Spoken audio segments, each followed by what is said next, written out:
గత కొద్ది వారాలుగా మనము మత్తయి సువార్తను చదువుతూ ఉన్నాం. ప్రభు అయిన యేసు సిలువ వేయబడిన రోజు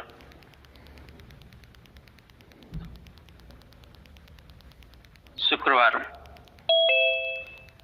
ఆ రోజు ఆయన సిలువ వేయబడ్డారు. సిలువ వేయబడిన తర్వాత మధ్యాహ్నం ఇంచుమించుగా 3 గంటలకు సంభవించిన ఒక సంఘటన మనం చదవబోతూ ఉన్నాం. మత్తయి సువార్త 27వ అధ్యాయం 45వ వచనంలో నుండి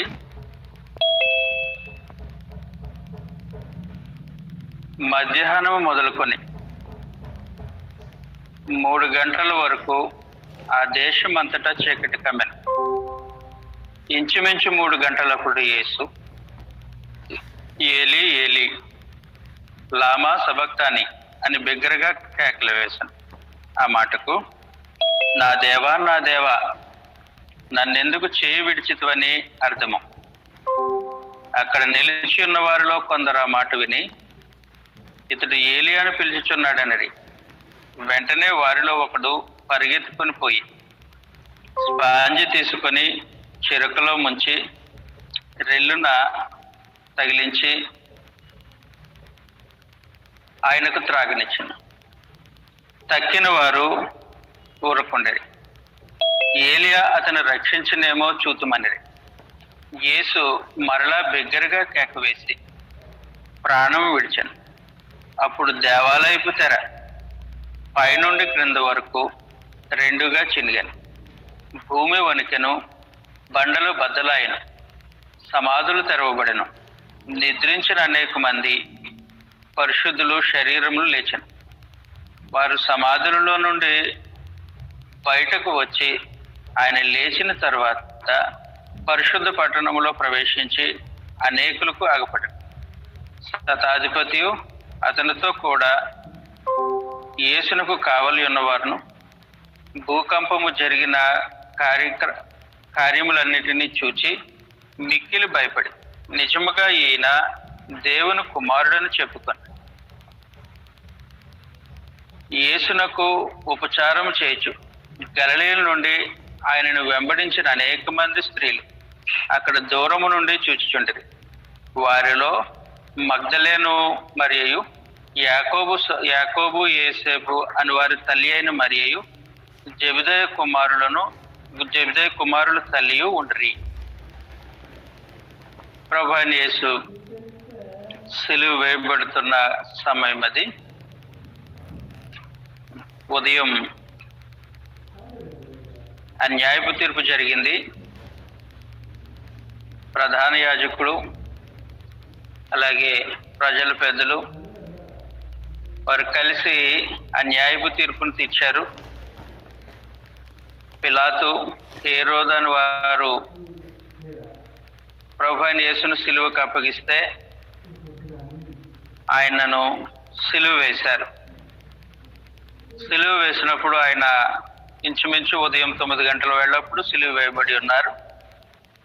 సాయంత్రం 3 గంటల వరకు ఆయన సిలువలో వేలాడుతూనే ఉన్నారు.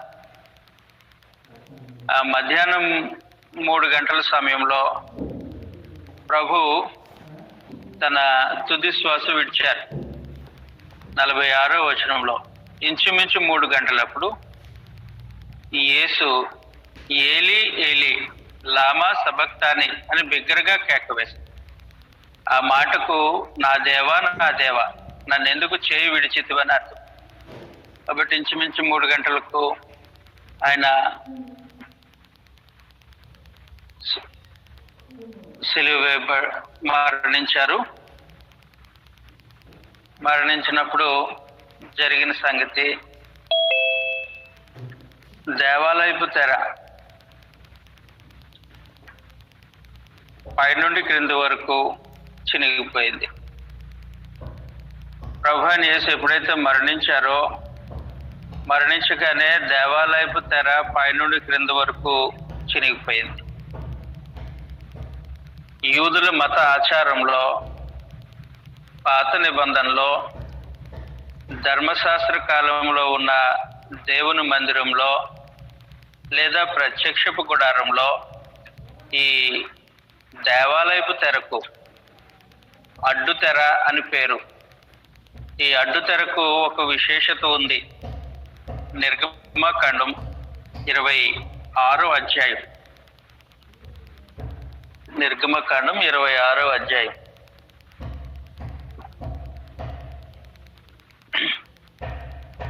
ముప్పై 31వ వచనంలో నుండి. నిర్గమకాండం 26వ అధ్యాయం 31వ వచనంలో,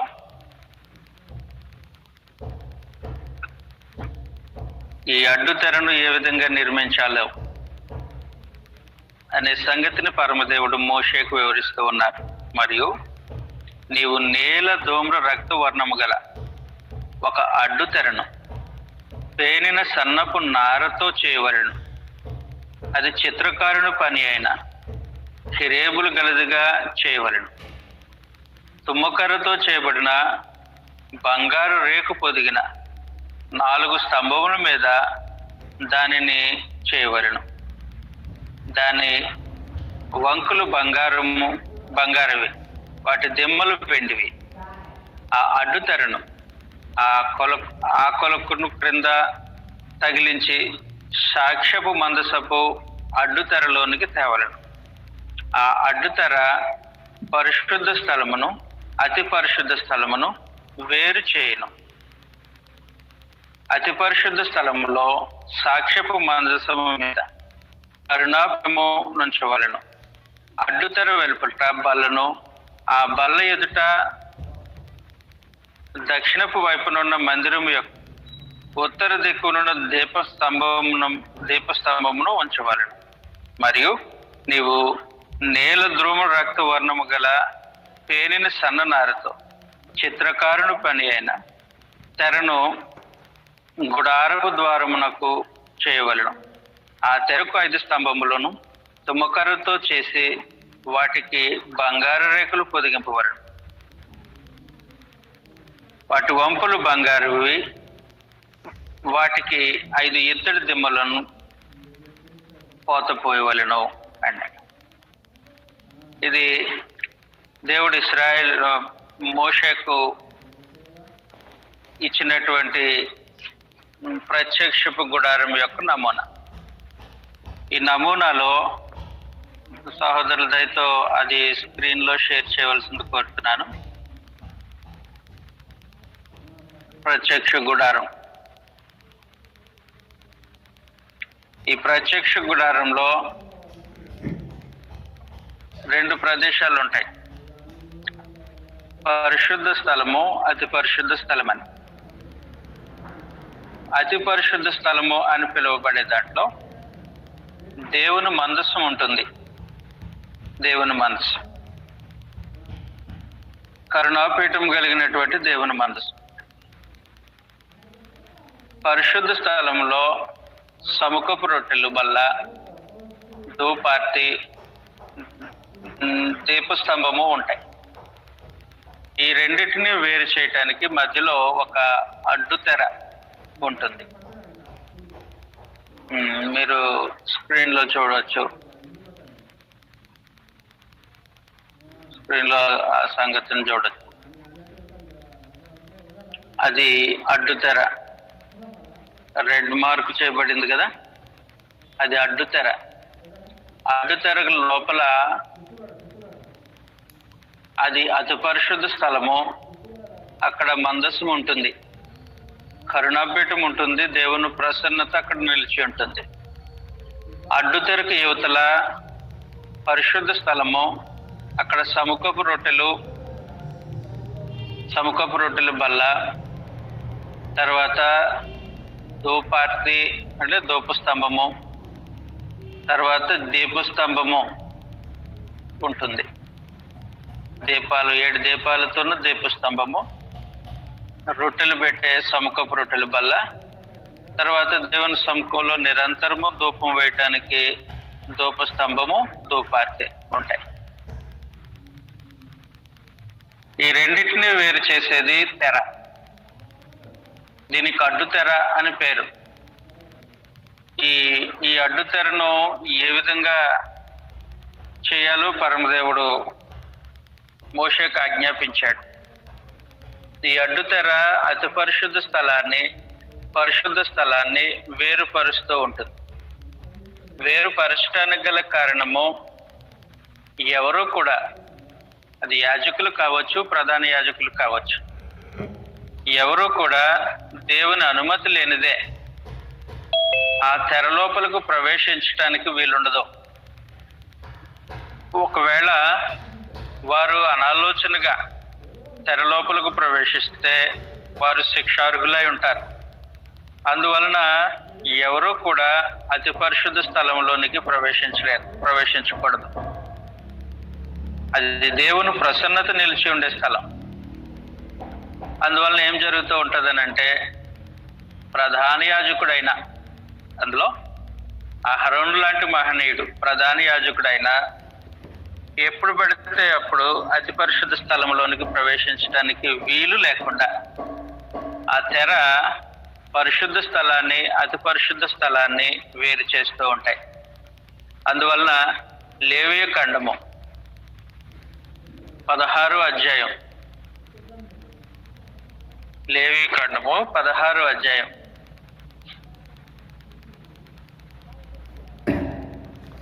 2వ వచనంలో, నేను కరుణాపీఠము మీద మేఘముల్లో కనబడుదును గనుక నీ సహోదరుడైన అహరోను చావకుండునట్లు అతడు మందసము మీదను కరుణాపీఠం ఎదుటను ఉన్న అడ్డుతెరలోనికి ఎల్లప్పుడూ రాకూడదని అతనితో చెప్పము. కాబట్టి ఆ కరుణాపీఠం మీద దేవుని మేఘం ఉంటుంది. దేవుడు తన ప్రసన్నతను మేఘంలో కనుపరుస్తూ ఉంటారు. అందువలన అహరోను లాంటి ప్రధాన యాజకుడు కూడా ఆ అడ్డుతెర లోపలకు ప్రవేశించకూడదు, ఎల్లప్పుడూ ప్రవేశించకూడదు. ఒకవేళ ఆ ప్రధాన యాజకుడైన అహరోను సైతము దానిలోనికి ప్రవేశించాలని అంటే దానికి పరమదేవుని అనుమతి కావాలి. కాబట్టి ఆయన అనుమతించారు. సంవత్సరానికి ఒక్కసారి మాత్రమే ప్రధాన యాజకుడు మనుషుల పాపముల నిమిత్తము ప్రాయశ్చిత్తము జరిగించడానికి ఆ అడ్డుతెరలోనికి ప్రవేశించాలి. అంతేకాని ఎప్పుడు పడితే అప్పుడు ఆ అడ్డుతెరలోనికి ప్రవేశించకూడదు. అలాంటి విశేషమైనటువంటిది దేవాలయపు తెర లేదా అడ్డుతెర. హెబ్రీయులకు రాసినటువంటి పత్రిక 9వ అధ్యాయం, హెబ్రీయులకు రాసినటువంటి పత్రిక 9వ అధ్యాయం 7వ వచనంలో నుండి మనము చదివితే, సంవత్సరమునకు ఒక్కసారి మాత్రమే ప్రధాన యాజకుడు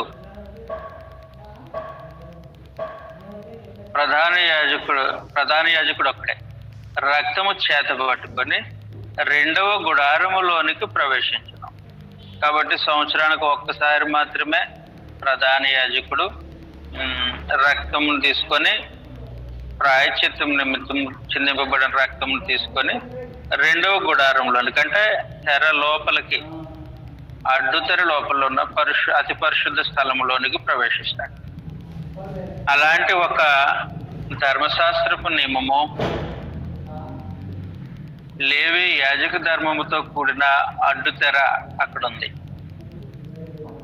ప్రభువైన యేసు ఎప్పుడైతే ఆయన సిలువలో మరణించారో, మరణించగానే భూకంపం కలిగింది. సమాధుల్లో ఉన్నవారు లేచారు చాలా మంది. చీకటి అయిపోయింది. అదంతా యెరూషలేము పరిసర ప్రాంతాలు చీకటి అయిపోయాయి. ఆ తర్వాత దేవాలయపు తెర పైనుండి క్రింద వరకు చినిగిపోయింది.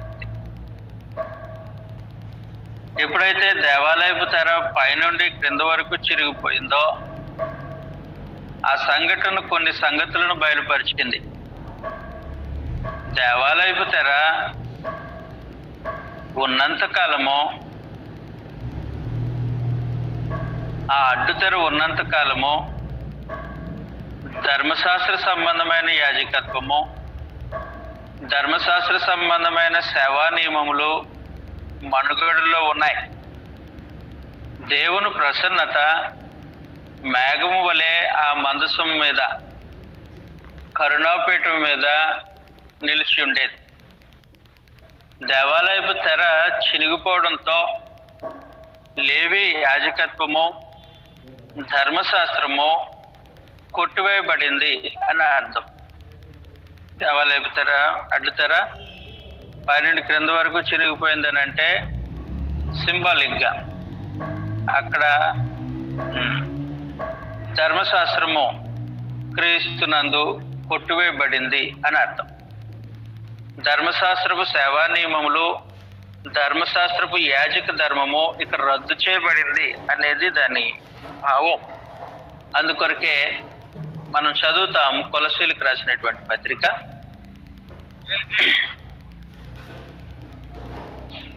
కొలస్సీలకు రాసినటువంటి పత్రిక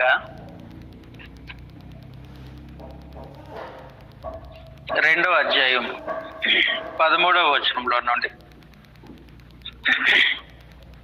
మరియు అపరాధముల వలన శరీరమందు సున్నతి పొందక ఉండుట వలన మీరు మృతులై ఉండగా దేవుడు వ్రాతపూర్వకమైన ఆజ్ఞలను వలన మన మీద రుణముగాను మనకు విరోధముగా నుండిన పత్రములను మేకులతో సిలువకు కొట్టి దాని మీద చేవురాతను తుడిచివేసి మనకు అడ్డము లేకుండా దానిని ఎత్తివేసి మన అపరాధములన్నిటినీ క్షమించి ఆయనతో కూడా మిమ్మల్ని జీవింపచేసాను.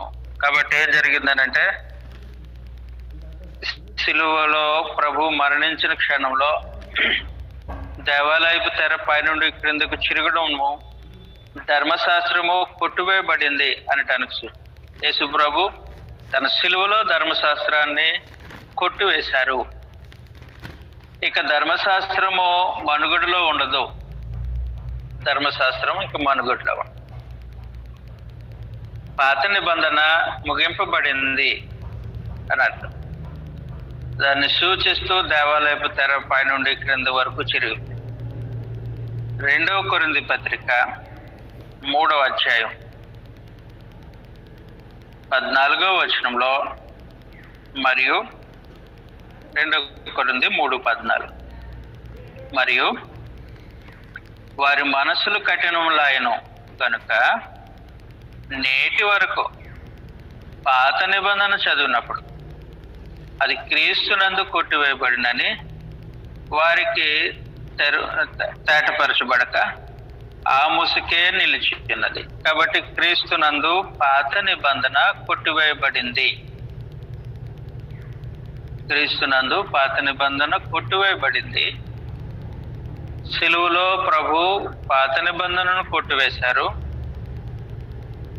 క్రీస్తు ప్రభు సిలువ మరణంతో ధర్మశాస్త్రము సమాప్తి చేయబడింది.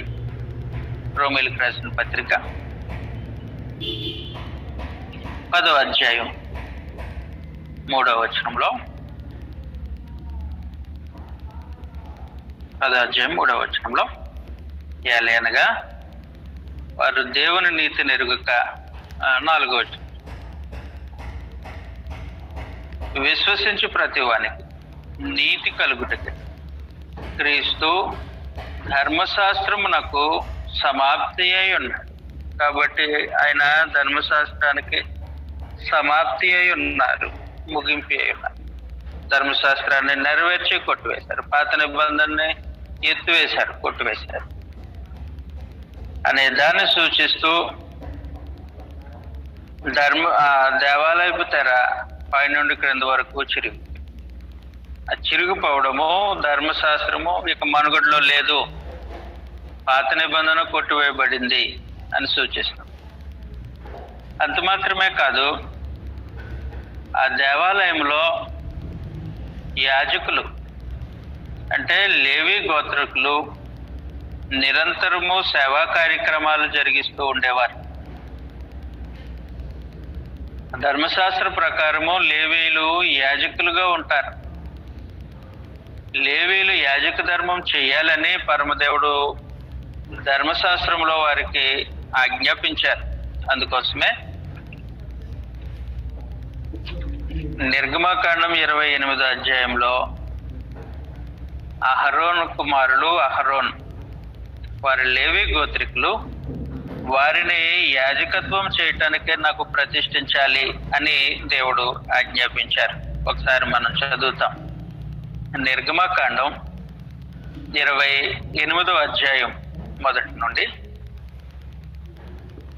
మరియు నాకు యాజకత్వం చేయుటకై నీ సహోదరుడైన అహరోనును అతని కుమారులను అనగా అహరోను కుమారులైన నాదాబును, అబీహును, ఎలియాజరును, ఈతామారును ఇశ్రాయేలులో నుండి నీ యొద్దకు పిలిపింపుము.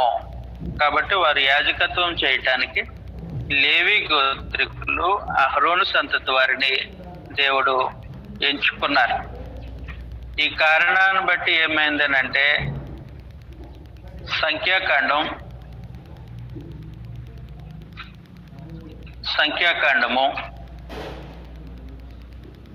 3వ అధ్యాయం 5వ వచనంలో నుండి ఈ అహరోను సంతతి వారు లేవి గోత్రికులు వారి తరతరాలు దేవునికి యాజకత్వం చేయటానికి నియమింపబడ్డారు. సంఖ్యాకాండం 3వ అధ్యాయం 5వ వచనంలో నుండి. మరియు యెహోవా మోషేకు ఇలాగు సెలవిచ్చెను, నీవు లేవి గోత్రికులను తీసుకొని వచ్చి వారు అతనికి పరిచారకులై ఉండునట్టు యాజకుడైన అహరోను ఎదుట వారిని నిలువబెట్టు. వారు ప్రత్యక్షపు గుడారము మందిరపు సేవ చేయవలెను. తాము కాపాడవలసినది సర్వ సమాజము కాపాడవలసిన దానిని వారు కాపాడవలెను.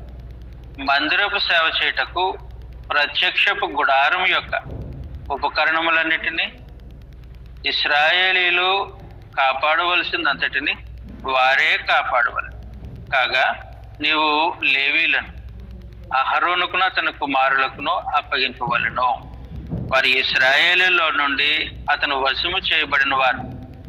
నీవు అహరోనును అతని కుమారులను నియమింపవలెను. వారు తమ యాజక ధర్మమును అనుసరించి నడుచుకుందరు. అన్యుడు సమీపించిన ఎడల వాడు మరణశిక్ష నందును అనే నియమంతో దేవుడు, పరలోకమందున దేవుడు ఇశ్రాయేలీలకు ధర్మశాస్త్ర సంబంధమైన యాజక ధర్మాన్ని ఏర్పాటు చేసి ఆ యాజక ధర్మాన్ని నిర్వర్తించడానికి లేవీలను ఏర్పాటు చేశాడు. కాబట్టి లేవీలు యాజకులుగా దేవుని మందిరంలో సేవ చేస్తూ ఉన్నారు. కానీ ఇక మీదట యాజకులుగా దేవుని మందిరంలో అనగా జీవము కలిగిన దేవుని సంఘంలో క్రొత్త నిబంధనలో క్రీస్తు ప్రభు మరణం తర్వాత జరగవలసినటువంటి కార్యక్రమంలో లేవీలు యాజకులు కాదు, యాజక ధర్మముతో పాటు యాజకులను కూడా మార్చే కార్యక్రమాన్ని పరమదేవుడు ఉద్దేశించాడు. హెబ్రీయులకు రాసినటువంటి పత్రిక 7వ అధ్యాయం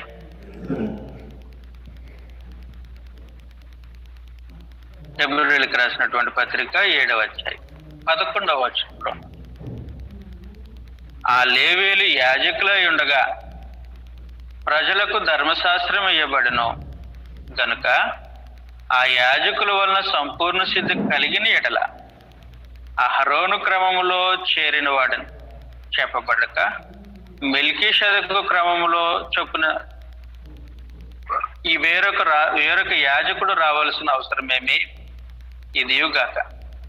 యాజకులు మార్చబడిన ఎడల అవశ్యముగా యాజక ధర్మము సహా మార్చబడు. కాబట్టి యాజకులు మార్చే కార్యక్రమము, యాజక ధర్మాన్ని కూడా మార్చే కార్యక్రమాన్ని పరమదేవుడు ఉద్దేశించాడు క్రీస్తు ప్రభు సంఘంలో, ఆయన నివాసంలో, ఆయన ఇంట్లో. అందువలన యాజకులు మార్చబడుతున్నారు, యాజక ధర్మం కూడా మార్చబడుతుంది. అందువలన ఈ తెర అవసరం ఉండదు. ఈ తెర అవసరం కాబట్టి ధర్మశాస్త్ర సంబంధమైన సేవా నియమములు రద్దు చేయబడతాయి. లేవి యాజక ధర్మం రద్దు చేయబడుతుంది. ఇక మీదట దేవుని ఇల్లు అని పిలువబడే ఆయన సంఘంలో, క్రీస్తు ప్రభు యొక్క శరీరమును పిలువబడినటువంటి సంఘంలో, దేవుని ఇంట్లో ఇక లేవీలు యాజకులు కాదు, క్రొత్త యాజకులు వస్తారు. ఆ యాజకులు ఇలాంటి వారు. చదువుతాం. ఈ క్రొత్త యాజకులు ఇలాంటి వారు. ప్రకటన గ్రంథం 5వ అధ్యాయం 9వ వచనంలో నుండి ఆ యాజకుల యొక్క విశేషము. క్రొత్త యాజకులు, ఆ పెద్దలు, నీవు ఆ గ్రంథమును తీసుకొని, ప్రకటన గ్రంథం 5వ అధ్యాయం 9వ వచనం చదువుతున్నారు. ఆ పెద్దలు, నీవు ఆ గ్రంథమును తీసుకొని దాని ముద్రలను విప్పుటకు యోగ్యుడవు.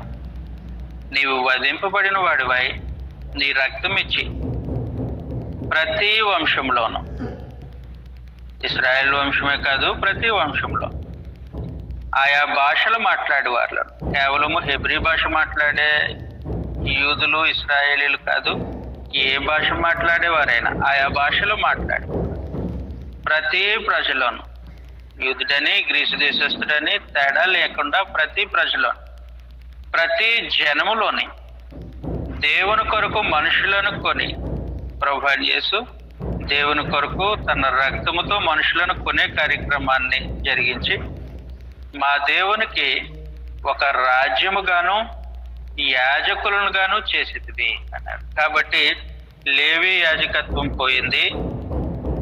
లేవీలు యాజకత్వం చేయటానికి ధర్మశాస్త్రం ఆమోదించింది. కానీ ఇప్పుడు యాజకులు మార్చబడ్డారు. ప్రతి ప్రజలోను, ప్రతి జనములోను, ఆయా భాషలు మాట్లాడే వారిలోను, ప్రతి వంశంలో ఎవరైతే క్రీస్తు ప్రభు యొక్క రక్తము చేత కొనబడతారో వారందరూ ఇప్పుడు దేవునికి యాజకులై ఉంటారు. కాబట్టి దేవుని ఉద్దేశంలో యాజకత్వం మార్చబడుతుంది, యాజకులు మార్చబడుతున్నారు, ధర్మశాస్త్రము కొట్టువేయబడుతుంది. ఇవన్నీ క్రీస్తు ప్రభు శిలువ బలియాగంలో జరిగే కార్యక్రమాలు. అందువలన ప్రభు అయిన యేసు ఎప్పుడైతే కల్వరి శిలువలో ఆయన మరణించారో ధర్మశాస్త్ర సంబంధమైనటువంటి సేవా నియమములకు, వారి యాజకత్వమున, వారి యాజక ధర్మమునకు ముగింపు అని తెలియచేయటానికి దేవాలయపు తెరపై నుండి క్రింద వరకు చిరిగిపోయింది.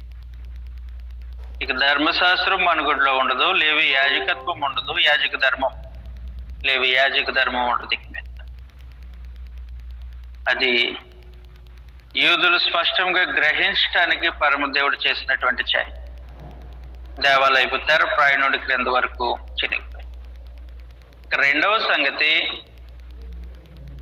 జాగ్రత్తగా గుర్తుపెట్టుకోవాలి. దేవాలయపు తెరపై నుండి క్రింద వరకు చినిగిపోయింది. ఆ తెర నిలిచి ఉన్నప్పుడు పరిశుద్ధ స్థలము, అతి పరిశుద్ధ స్థలము వేరు చేయబడేవి. మనుషులు దేవుని సముఖంలోనికి, ఆయన ప్రసన్నత యొద్దకు, కరుణాపీఠం దగ్గరకు సమీపించడము వీలు కాని పరిస్థితి. అందుకొరకే హెబ్రీయులకు రాసినటువంటి పత్రిక 9వ అధ్యాయం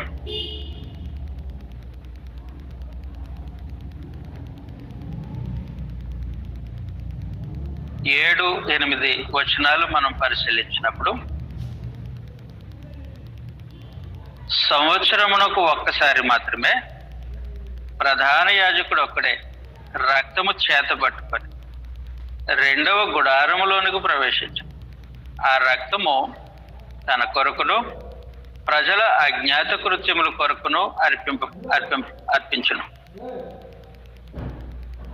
దీనిని బట్టి ఆ మొదటి గుడారం ఇంకా నిలిచిచుండగా పరిశుద్ధ స్థలములో ప్రవేశించు మార్గము బయలుపరచబడలేదని పరిశుద్ధాత్మ తెలియజేయుచున్నాడు.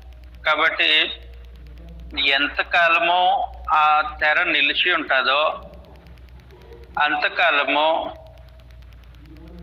పరిశుద్ధ స్థలములోనికి, అతి పరిశుద్ధ స్థలంలోనికి ప్రవేశము రద్దు చేయబడింది. ఆ ప్రవేశము బయలుపరచబడలేదు అని అర్థం. తెర నిలిచి ఉన్నంత కాలము అతి పరిశుద్ధ స్థలంలోనికి ప్రవేశం బయలుపరచబడలే. అందువల్ల మనుషులు సంపూర్ణంగా దైవ సహవాసానికి నోచుకునే పరిస్థితి.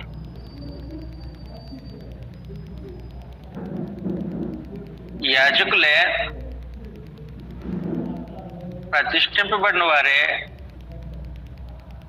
ధర్మశాస్త్ర సంబంధమైన సేవా నియముల ప్రకారము దేవాలయంలో దేవుని సేవిస్తూ సేవా కార్యక్రమాలను జరిగించే జనాంగమే ఉదయం ధూపం వేస్తారు, బలులు అర్పిస్తారు. మరలా మధ్యాహ్నం, సాయంత్రం ఈ కార్యక్రమాలు నిరంతరము జరుగుతూ ఉంటాయి. కానీ లేవి యాజకులు సంపూర్ణంగా దేవునితో సహవాసాన్ని అనుభవించడానికి వీలు కాని పరిస్థితి. కారణం ఏంటంటే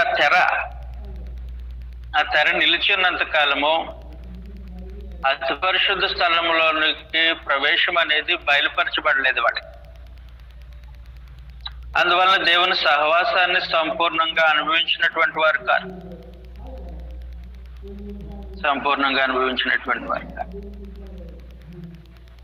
కానీ ధర్మశాస్త్రపు యాజకుల కంటే క్రొత్త నిబంధన యాజకులు బహు శ్రేష్టమైన వారు. ధర్మశాస్త్రము యాజకులు జంతువుల యొక్క రక్తముతో ప్రతిష్ఠ చేయబడిన వారు. అహరోనును అతని కుమారులను యాజకులుగా ప్రతిష్ఠిస్తూ ఉన్నప్పుడు పరమదేవుడు వారికి మోషేకు సెలవిచ్చినటువంటిది, ఒక పశువును వధించిన తర్వాత ఆ పశువు యొక్క రక్తముతో వారిని యాజకులుగా ప్రతిష్ఠించు అన్నాడు.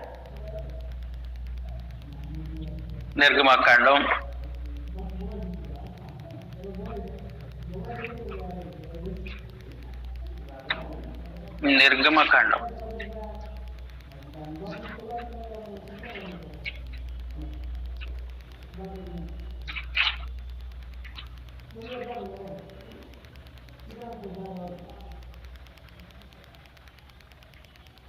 40వ అధ్యాయం 40వ అధ్యాయం చదువుతూ ఉన్నప్పుడు అహరోనును అతని కుమారులను ప్రతిష్ఠించే కార్యక్రమము జరుగుతూ ఉంటుంది.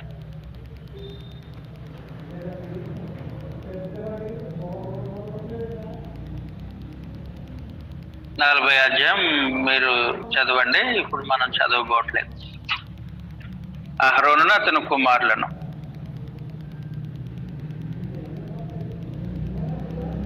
యాజకులుగా ప్రతిష్ఠించే కార్యక్రమం, దేవుని మందిరాన్ని, బలిపీఠాన్ని వగేరా అన్ని ఉపకరణాలను కూడా ప్రతిష్ఠించే కార్యక్రమంలో బలి అర్పింపబడుతూ ఉంటారు. కానీ క్రొత్త నిబంధన యాజకులు దేవునికి యాజకులుగా ప్రతిష్ఠింపబడుతూ ఉన్నప్పుడు వారిని ప్రతిష్ఠించడానికి ఎడ్ల యొక్కయు మేకల యొక్కయు రక్తం కాదు, పశువుల యొక్క రక్తం కాదు, నిర్దోషి నిష్కలంకుడగు గొర్రెపిల్ల వంటి క్రీస్తు ప్రభు యొక్క రక్త ప్రోక్షణ వలన యాజకులుగా ప్రతిష్ఠింపబడ్డారు క్రొత్త నిబంధనలో. అందువలన పాత నిబంధనలు ఏవి యాజకుల కంటే క్రొత్త నిబంధన యాజకులు క్రైస్తవులు శ్రేష్టమైన వారు. వీరు జరిగించే యాజక ధర్మము పాత నిబంధన కంటే శ్రేష్టమైన యాజక ధర్మం. పాత నిబంధన కంటే శ్రేష్టమైన యాజక ధర్మం. ఇలాంటి పరిస్థితుల్లో వీరి యాజక ధర్మం యొక్క విశేషత, ఈ యాజకుల యొక్క ఔన్నత్యం, ఈ యాజకులతో దేవుడు కలిగి ఉండే సహవాస బాంధవ్యాన్ని సూచిస్తూ తెర పై నుండి క్రింద వరకు రెండుగా చినిగిపోయింది. తెర ఎప్పుడైతే రెండుగా చినిగిపోయిందో అతి పరిశుద్ధ స్థలము పరిశుద్ధ స్థలము ఏకం చేయబడతాయి. తెర నిలిచి ఉన్నంత వరకు సెపరేట్ చేయబడ్డాయి. అది అతి పరిశుద్ధ స్థలము, అది దేవుని ప్రసన్నత నిలిచేది, కరుణాపీఠము, మందసము ఉంటుంది. ఈ తెర యువతల పరిశుద్ధ స్థలము కాబట్టి రెండింటిని సెపరేట్ చేసింది ఆ తెర. ఎప్పుడైతే తెర చినిగిపోయిందో 12 క్రింద వరకు అతి పరిశుద్ధ స్థలము పరిశుద్ధ స్థలము అనే భేదం లేకుండా రెండు ఏకం చేయబడ్డాయి.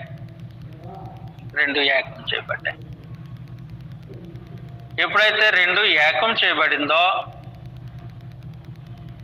దేవుని నివాసము ఆయన యాజకులతో, ఆయన ప్రజలు ఆయన ముఖ దర్శనం చేసుకుంటూ ఆయనను సేవించే గొప్ప విశేషమైనటువంటి పరిధిలోనికి వచ్చేశారు. అందువలన దేవాలయపు తెర పై నుండి క్రింద వరకు చిరుగు. దేవుడు తన ప్రజలతో నివసిస్తాడు, తన యాజకులతో ఆయన నివాసం చేస్తాడు. చదువుతా ప్రకటన గ్రంథం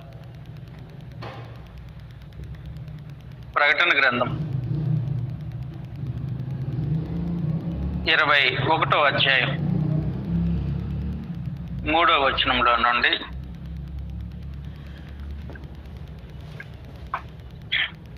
అప్పుడు ఇదిగో దేవుని నివాసము మనుషులతో కూడా ఉన్నది, ఆయన వారితో కాపురం ఉండదు, వారు ఆయన ప్రజలై ఉందరు, దేవుడు తానే వారి దేవుడై ఉండి వారికి తోడై ఉండును.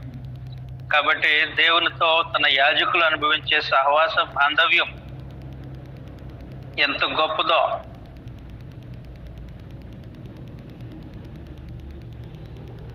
దేవుడు వారితో కాపురం ఉండును, దేవుడు వారి మధ్యలో నివసిస్తాడు, వారికి తోడై ఉంటాడు. దేవుడు తానే వారి దేవుడై ఉండి వారికి తోడై ఉండేటువంటి గొప్ప అనుభవం తన యాజకులకు కల్పింపబడుతుంది. అందువలన ఆ పరిస్థితిని అనుభవించకుండా ఈ అడ్డుతెర ఏం చేసిందనంటే దేవుని ప్రసన్నతను ఆయన యాజకులను వేరు చేసింది. ఇక మీదట అలాగుండదు. దేవుడు తానే వారి దేవుడై ఉండి వారికి తోడై ఉంటారు. మొదటిగా వారితో కాపురం ఉంటారు, వారిలో నివసిస్తారు. అది దేవునికి ఆయన యాజకులకు ఉండే బాంధవ్యం. అప్పుడు ఏం జరుగుతుంది? ధర్మశాస్త్రంలో ఆ తెర నిలిచి ఉన్నంత కాలము ఎంతో మంది యాజకులు ఇంచుమించుగా 1500 సంవత్సరాలు దేవాలయములు యాజకత్వాన్ని చేస్తూ ఉండేవారు. వారు యాజకత్వం చేస్తున్న సమయంలో వారి డ్యూటీ డేస్లో ఏ యాజకుడు కూడా ఆ తెర లోపల ఏముందో ఏం జరుగుతుందో కనీసం తొంగి చూడటానికి కూడా వీల్లేని పరిస్థితి. ఆ తెర లోపలికి వెళ్ళకూడదు. కనీసం ఆ తెర లోపల దేవుని మందసాన్ని కానీ కరుణాపీఠాన్ని కానీ వారి కళ్ళతో చూడటానికి వీల్లేదు.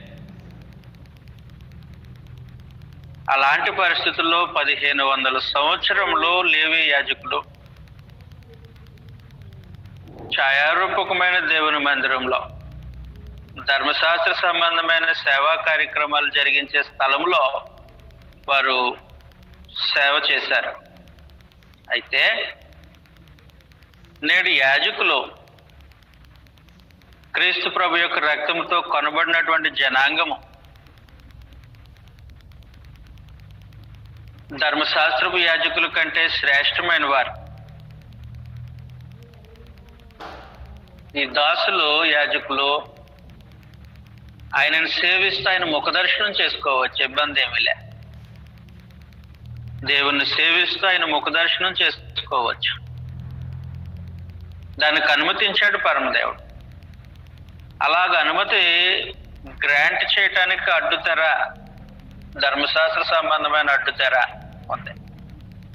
కాబట్టి దానిని పైనుండి క్రింద వరకు చించేసి అడ్డుతెరను తొలగించి నిజమైన దేవుని మందిరంలో, ఆయన సంఘంలో నిజమైన యాజకులు, ఛాయారూపకమైన యాజకులు కాదు, నిజమైన యాజకులు నన్ను సేవిస్తారు. సేవిస్తూ ఉన్నప్పుడు నేను వాళ్ళకి కనబడకుండా నా ముఖం దాచుకోను, లేకపోతే వాళ్ళు నన్ను చూడకుండా ఉండటానికి తెర ఏమి ఉండదు. వారు సేవిస్తూ నా ముఖ దర్శనం చేసుకునే గొప్ప అంతస్తు కల్పింపబడుతుంది. ప్రకటన గ్రంథం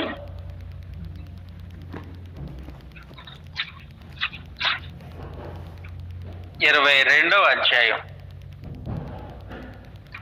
ప్రకటన గ్రంథం 22వ అధ్యాయం.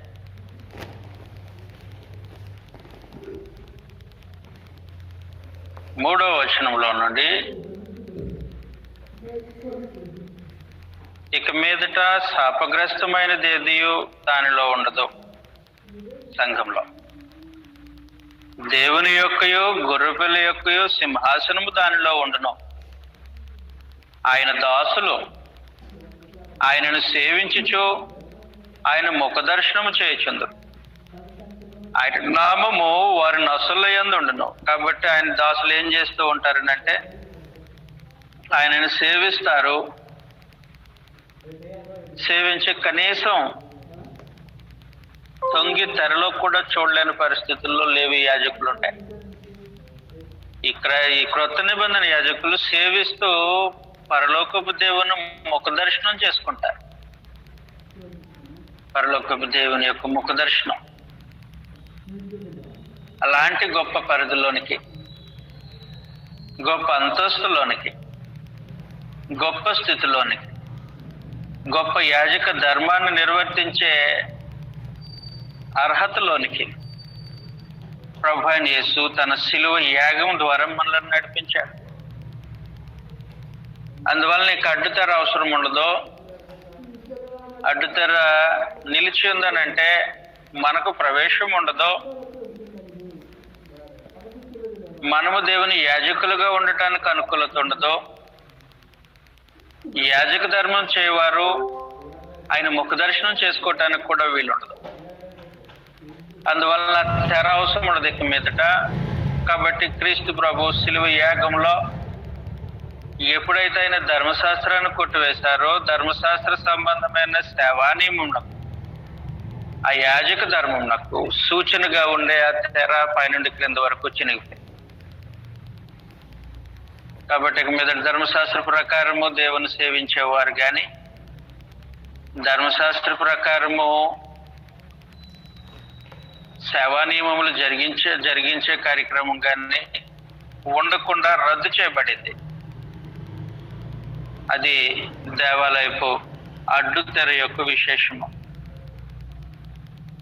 దేవాలయం అడ్డుతెర పైనుండి క్రింద వరకు చిరిగిపోయింది క్రీస్తు ప్రభు శిలువ యాగంలో. చదువుతాం ఇప్పుడు మత్తయి సువార్తలోకి వద్దాం. 28వ అధ్యాయం, 27వ అధ్యాయం, 49వ వచనం, 50వ వచనంలో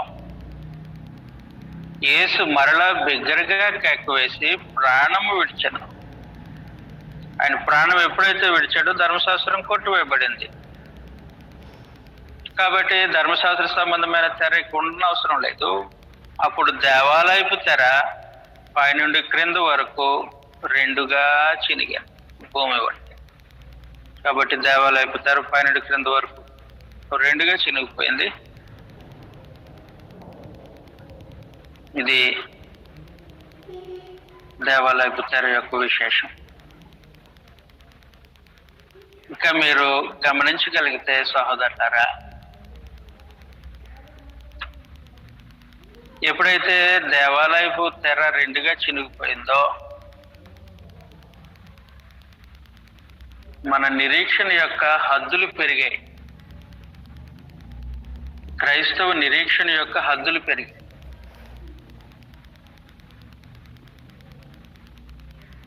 దేవాలయపు తెర నిలిచినంత కాలము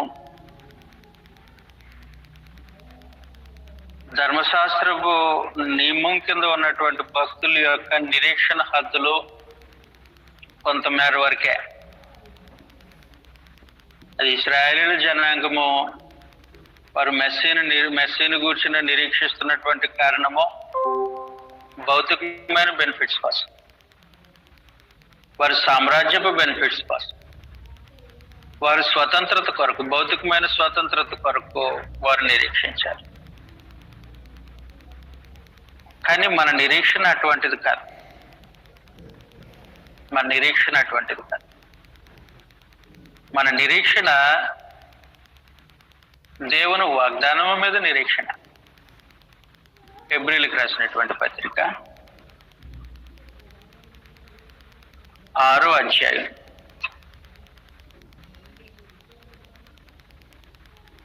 హెబ్రీయులకు రాసిన పత్రిక 6వ అధ్యాయం 17వ వచనంలో నుండి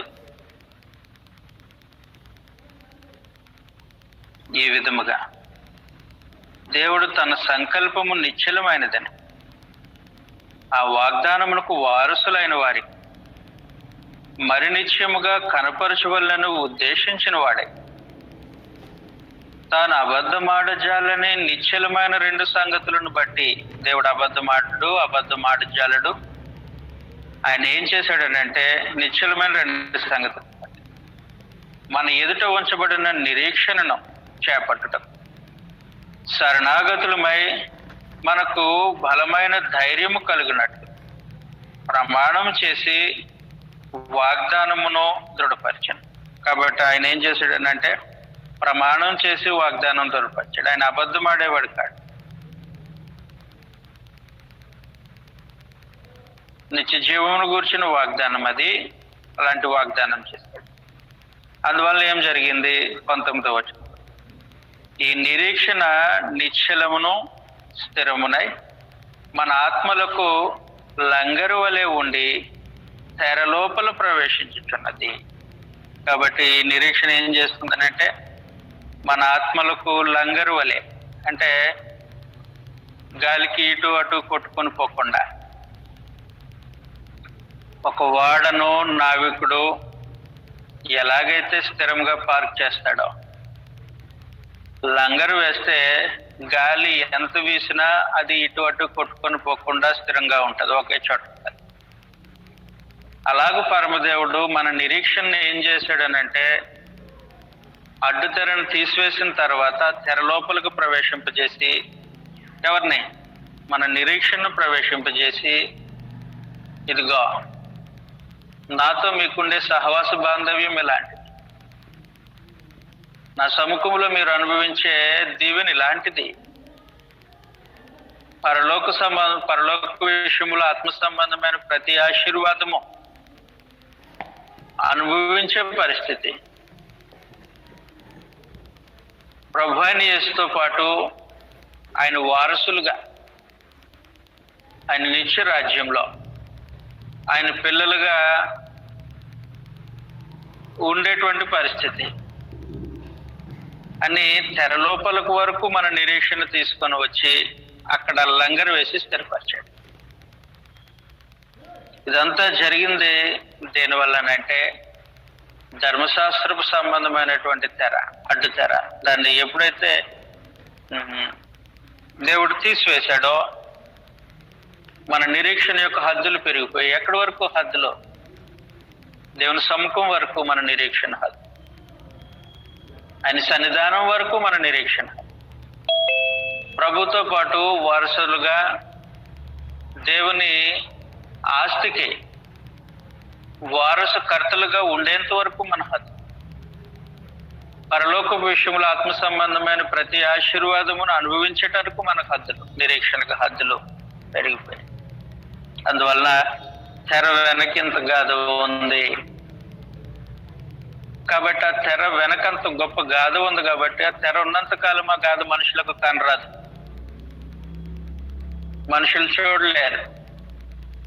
అల్పమైనటువంటి నిరీక్షణ, యూదుల వలె భూ సంబంధమైనటువంటి నిరీక్షణ, రోమా ప్రభుత్వం నుండి స్వతంత్రం కోసం నిరీక్షణ, లేదా భౌతికమైనటువంటి పంట పొలాలు కూర్చున్నటువంటి నిరీక్షణతో సర్దుకుపోయే యూదా జనాంగము తెర యువతలు ఉండి ఉన్నాయి. కాబట్టి ఆ తెర తీసేస్తే దేవుని సముఖం అనేటువంటి నిరీక్షణ, ఆయనతో సహవాస బాంధవ్యం అనే నిరీక్షణ, ప్రభుతో పాటు దేవునికి వారసులుగా ఉండేటువంటి గొప్ప నిరీక్షణ, నిత్య జీవం కూర్చునే నిరీక్షణ బయలుపరచబడుతుంది. కాబట్టి దేవుడు తెర తీసేసి మన నిరీక్షణను తెరలోపలికి తీసుకొని వెళ్ళి అక్కడ లంగర్ వేసి స్థిరపరిచాడు. అక్కడ లంగర్ వేశాడు. ఇంకా అక్కడి నుంచి ఇటు అటు చెదిరిపోకుండా లంగర్. జాగ్రత్తగా గమనించండి. దేవుని సముఖానికి తీసుకువెళ్ళి నిరీక్షణకు లంగరు వేయబడితే భూ సంబంధమైన వాటి కొరకు నిరీక్షించద్దు. భూ సంబంధమైన వాటి కొరకు నిరీక్షణ. కారణం ఏంటంటే, నిజంగా మన నిరీక్షణకు లంగరు పడితే అక్కడి నుంచి కదలవు కదా, అక్కడి నుంచి కదలవు. గాలికి ఇటు అటు కొట్టుకొని పోయినట్లు భూ సంబంధమైన సంగతుల తట్టు మనసు పెట్టి కొట్టుకొని పోవు.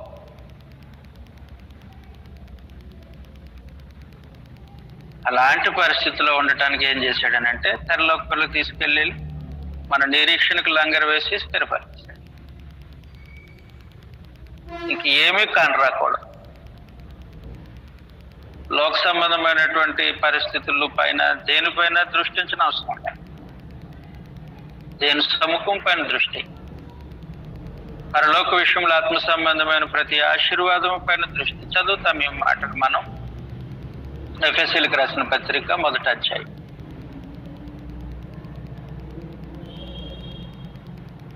ఎఫెసీయులకు రాసినటువంటి పత్రిక 1వ అధ్యాయం 3వ వచనంలో మన ప్రభు అయిన యేసుక్రీస్తు యొక్క తండ్రి యొక్క దేవుడు స్తుతింపబడను కాక.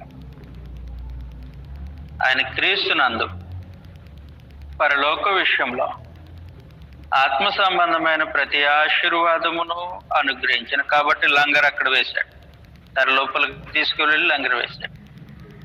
పరలోక విషయంలో ఆత్మ సంబంధమైన ప్రతి ఆశీర్వాదము అనుభవించేటట్టుగా అక్కడ స్థిరపరిచాడు. వాగ్దానం చేశాడు, స్థిరపరిచాడు. ప్రభుతో పాటు వారసత్వాన్ని అనుగ్రహించాడు. రోమీయులకు రాసిన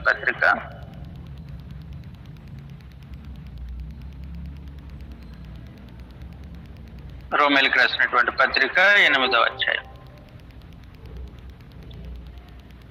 16వ వచనంలో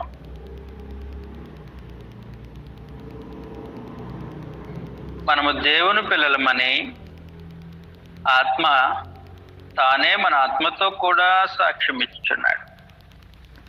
మనము పిల్లలం అయితే వారసులము, అనగా దేవుని వారసులు, క్రీస్తుతో కూడా మహిమ పొందుటకు ఆయనతో శ్రమపడిన ఎడల క్రీస్తుతోడి వారసులము. కాబట్టి దేవుని పిల్లలు అనే స్థితిలోనికి తీసుకుని వెళ్ళి, ఆయన ఇంట్లోనికి తీసుకుని వెళ్ళి అక్కడ మన నిరీక్షణకు లంగరు వేసి స్థిరపరిచాడు. తెర ఉన్నంత కాలం అది జరగదు. తెర తీసివేసిన తర్వాతే తెరలోనికి ప్రవేశించడానికి అవకాశం. అలాగే క్రీస్తు ప్రభు యొక్క సిలువ యాగం వలన ఒక క్రైస్తవుని యొక్క జీవితం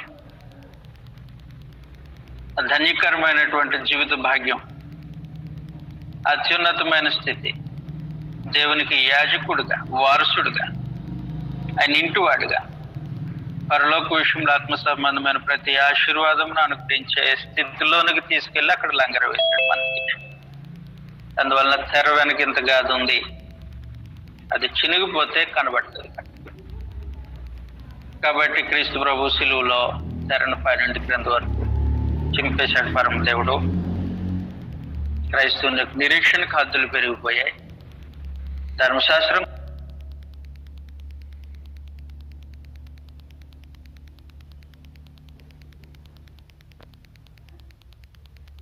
చిన్న సంగతి ఉంది, అది కూడా తెలియచేయాలనే ఆలోచన కలిగి ఉన్నాను. ఎక్కువ వివరణ ఇవ్వను కానీ మీ ముందు ఆ సంగతిని ఉంచి ముందుకు వెళ్ళిపోతాను. ఏప్రిల్కి రాసిన పత్రిక 10వ అధ్యాయం 19వ వచనంలో, ఏప్రిల్కి రాసినటువంటి పత్రిక 10వ అధ్యాయం 19వ వచనంలో, సహోదరులారా, యేసు మన కొరకు ప్రతిష్ఠించిన మార్గమున అనగా నూతనమైనదియు జీవము గలదియు ఆయన శరీరము అను తెర ద్వారా ఏర్పరచబడినదైన మార్గమున ఆయన రక్తం వలన పరిశుద్ధ స్థలమందు ప్రవేశించుటకు మనకు ధైర్యము కలిగి ఉన్నది గనుక.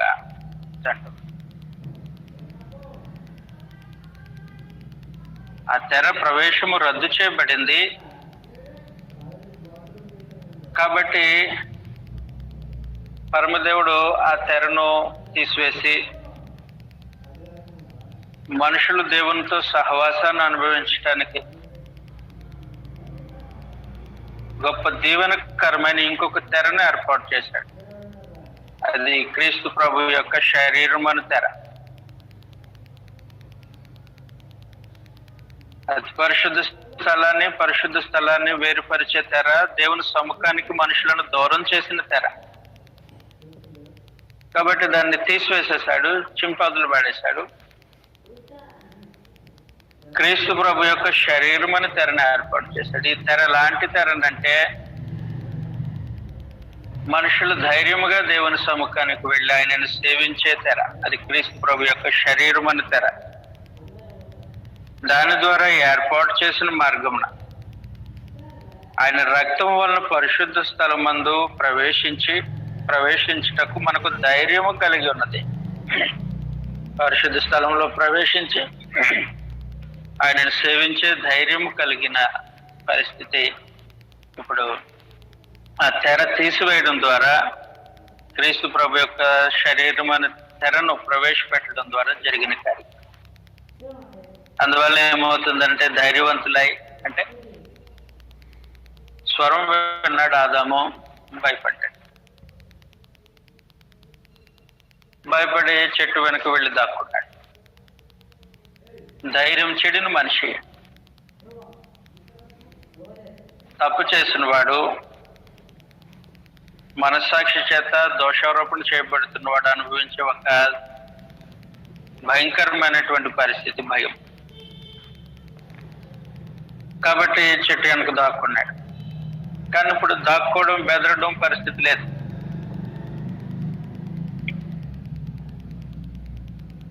తండ్రిని చూసి పిల్లలు ధైర్యంగా ఎదుర్కోవటానికి వెళ్ళినట్టు, తల్లిని చూసి పిల్లలు ధైర్యముగా ఆమెను హత్తుకున్నట్లుగా క్రీస్తు ప్రభు యొక్క శరీరం అనే తెర ద్వారా ఆయన యాజకులు, ఆయన ప్రజలు, ఆయన పిల్లలు తండ్రి అయినటువంటి దేవుని ఎదుట ధైర్యం కలిగి ఆయన ముఖ దర్శనం చేసుకుంటూ ఆయన సేవించే గొప్ప ధన్యకరమైనటువంటి భాగ్యం. ఏప్రిల్కి రాసిన పత్రిక 9వ అధ్యాయం 14వ వచనంలో, నిత్యుడగు ఆత్మ ద్వారా తను తాను దేవునికి నిర్దోషినిగా అర్పించుకొనిన క్రీస్తు యొక్క రక్తము నీ జీవక్రియలను విడిచి జీవము గల దేవుని సేవించటం మీ మనస్సాక్షిని ఎంతో ఎక్కువగా శుద్ధి చేయను. కాబట్టి మనస్సాక్షిని శుద్ధీకరించి మనుషులను ధైర్యపరిచి దేవుని ఎదుట జీవం కలిగిన దేవుని సన్నిధిలో ఆయన నిలవబెట్టి ఆయనను సేవించే గొప్ప ధనికరమైనటువంటి పరిస్థితి ఏర్పడింది. ఇది తెర వెనుకగా. అందువలన తెర అవసరం ఉండదు, దానిని పరమదేవుడు తీసివేశాడు. క్రీస్తు ప్రభు యొక్క శిలువ యాగంలో దేవాలయపు తెర పైనుండి క్రింద వరకు 2 గజాలు సంగతులు మొదలు చేశాడు. 57వ వచనం మత్తయి సువార్త 27వ అధ్యాయం 57వ వచనంలో నుండి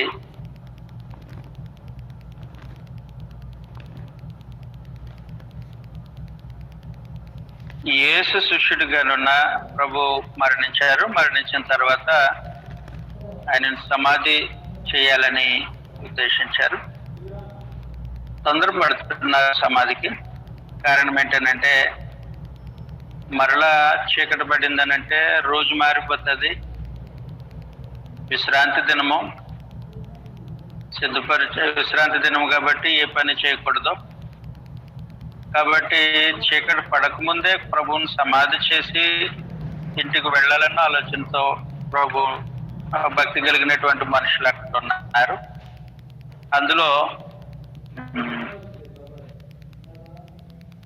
అరిమతయ అని యోసేపు ఉన్నాడు. అతడు ధనవంతుడు.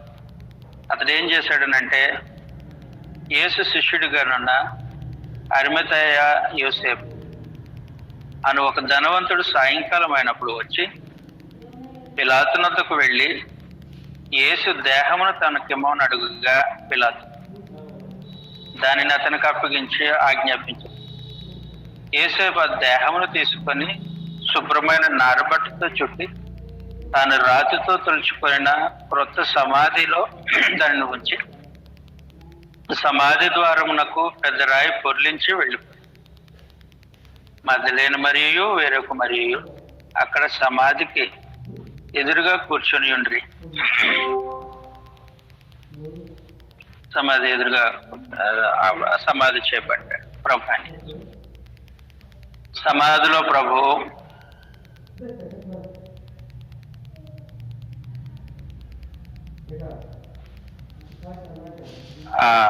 రాత్రి, మరుసటి రోజు పగలు, మరుసటి రోజు రాత్రి, అలా తెల్లవారేంత వరకు 28వ అధ్యాయం 1వ వచనంలో విశ్రాంతి దినము గడిచిపోయిన తర్వాత ఆదివారమును తెల్లవారుచుండగా మగ్దలేనే మరియు వేరొక మరియు సమాధిని చూడవచ్చు. కాబట్టి ఆదివారం ఉదయం వారు సమాధిని చూడవచ్చారు. శుక్రవారము సాయంత్రం ప్రభువుని యేసును సమాధిలో ఉంచారు. శనివారం అంతా ప్రభు యొక్క దేహము సమాధిలోనే ఉంది. సమాధిలో ప్రభు యొక్క దేహం ఉంటే ఆ రోజు ఒక గొప్ప కార్యక్రమం జరిగింది. ఒక శ్రేష్టమైనటువంటి కార్యక్రమాన్ని నిర్వర్తించడానికి ఆ రోజు ప్రభువుని యేసు ఆయన మరణించిన తర్వాత పాతాళమునకు వెళ్ళారు. ప్రభు అంటే పాతాళమునకు వెళ్ళడం ఏంటని అనుకున్న అవసరం లే. ప్రభు పాతాళానికి వెళ్ళారు. ఒక శ్రేష్టమైన కార్య నిర్వహణలో ఆయన పాతాళానికి వెళ్ళారు. అపొస్తలుల కార్యగ్రంథం 1వ అధ్యాయం, క్షమించండి 2వ అధ్యాయం, అపొస్తలుల కార్యగ్రంథం 2వ అధ్యాయం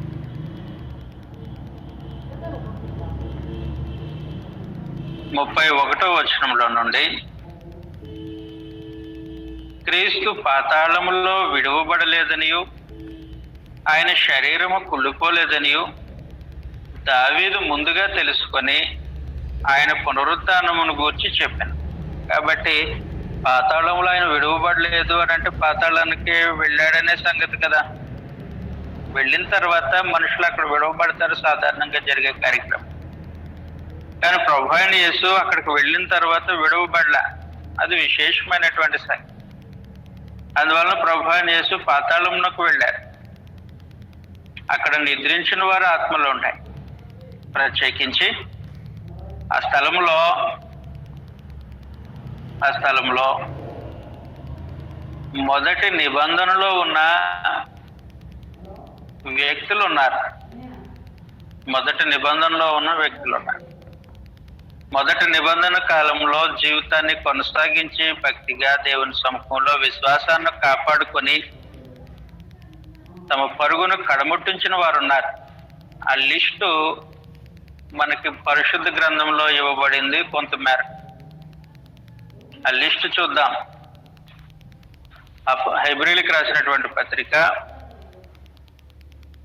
11వ అధ్యాయం. హెబ్రీయులకు రాసినటువంటి పత్రిక 11వ అధ్యాయం. ఆ లిస్టులో మొదటివాడు హేబెల్,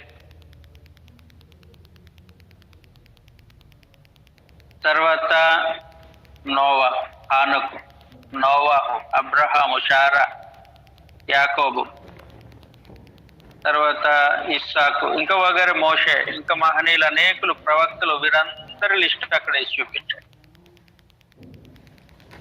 వీరందరూ మొదటి నిబంధన కాలంలో ఉన్నటువంటి మనుషులు. ప్రభు యొక్క శిలువ యాగానికి ముందు విశ్వాసంతో జీవించిన మహనీయులు. వీళ్ళకి ఒక సమస్య ఉంది. సమస్య ఏంటనంటే అది తీర్చబడే సమస్య, తీర్చబడిన సమస్య కాదు. ఆ సమస్య ఏంటనంటే వాళ్ళకి క్రీస్తు ప్రభు యొక్క రక్తము వలన సంపూర్ణ శుద్ధి కలుగుతుంది. ప్రభు యొక్క రక్తము ద్వారా వారికి విమోచన కార్యక్రమం ఉంది. అందువలన ఏం జరుగుతుంది? హెబ్రీయులకు రాసినటువంటి పత్రిక 9వ అధ్యాయం 15వ వచనంలో ప్రభువైన యేసు యొక్క మరణము ఎవరెవరికి సంబంధించిందో, ఆ మరణము, ఆయన రక్తము ఎవరెవరికి అవసరమో అనే సంగతి ఇక్కడ ప్రస్తావించబడింది. 9వ అధ్యాయం 15వ వచనం. ఈ హేతువు చేత మొదటి నిబంధన కాలములో జరిగిన అపరాధముల నుండి విమోచన కలుగుటకై ఆయన మరణము పొందినందున, కాబట్టి ప్రభువైన యేసు యొక్క మరణము మొట్టమొదటిగా ఎవరి కోసమనంటే మొదటి నిబంధన కాలములో జరిగిన అపరాధముల నుండి విమోచించడానికి అవసరం. కాబట్టి మొదటి నిబంధన కాలంలో అపరాధాలు జరిగాయి. దావీదు భక్తిపరుడు, దేవుడు మనసును ఎరిగినవాడు, తన మనసుతో హృదయాంతరంగాలతో దేవుని కొలిచినవాడు, పైగా విశ్వాసి. మెస్సీ గురించినటువంటి వాగ్దానము పొందినవాడు. అంతటి గొప్ప విశ్వాస అయినప్పటికీ అతని జీవితంలో పాపపు మచ్చ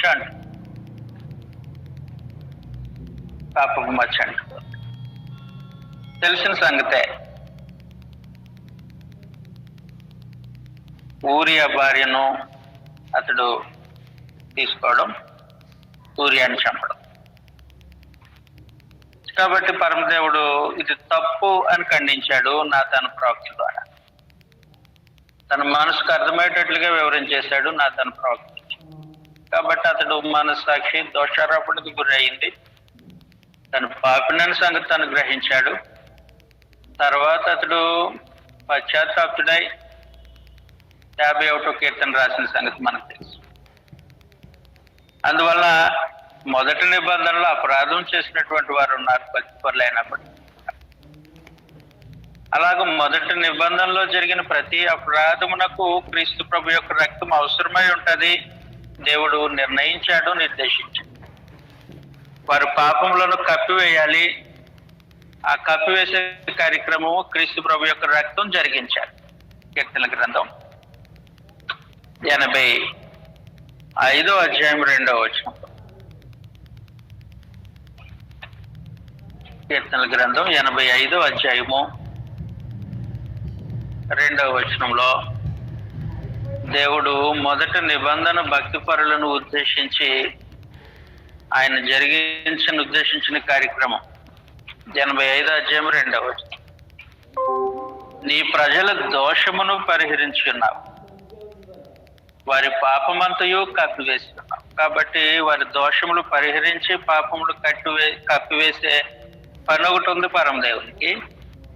దాన్ని జరిగించడానికే క్రీస్తు ప్రభు యొక్క మరణాన్ని పరమదేవుడు ఉద్దేశించాడు. ఆయన మరణంలో ఆ పాపములు కప్పివేసే కార్యక్రమాన్ని పరమదేవుడు ఉద్దేశించాడు. అందువలన మొదటి నిబంధనలో జరిగిన అపరాధముల నుండి విమోచన కలుగుటకై ఆయన మరణం పొంది ఉన్నాడు అన్నాడు హెబ్రీయులకు రాసిన పత్రిక 9వ అధ్యాయం 15వ వచనం.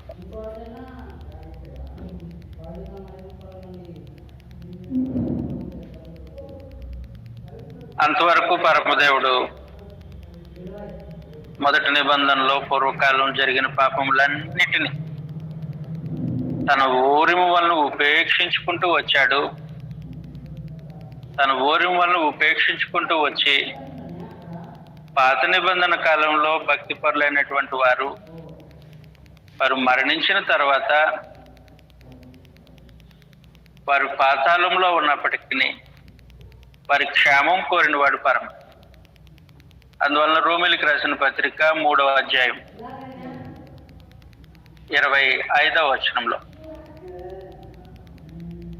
రోమీయులకు రాసినటువంటి పత్రిక 3వ అధ్యాయం 25వ వచనం, పూర్వము చేయబడిన పాపం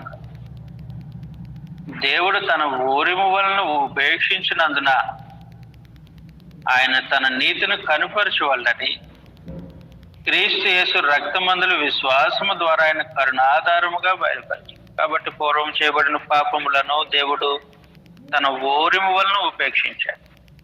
ఆదాము మొదలుకొని తర్వాత మొదటి నిబంధన కాలంలో సైతం జరిగిన ప్రతి అపరాధమును పాపమును దేవుడు తన ఊరిము వలన ఉపేక్షించి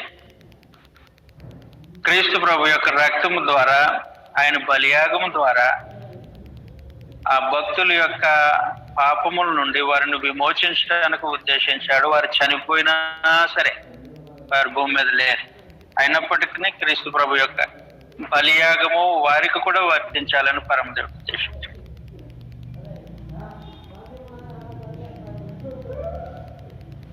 కాబట్టి ఏం అవసరమై ఉందనంటే, ఇలాంటి భక్తిపరులందరూ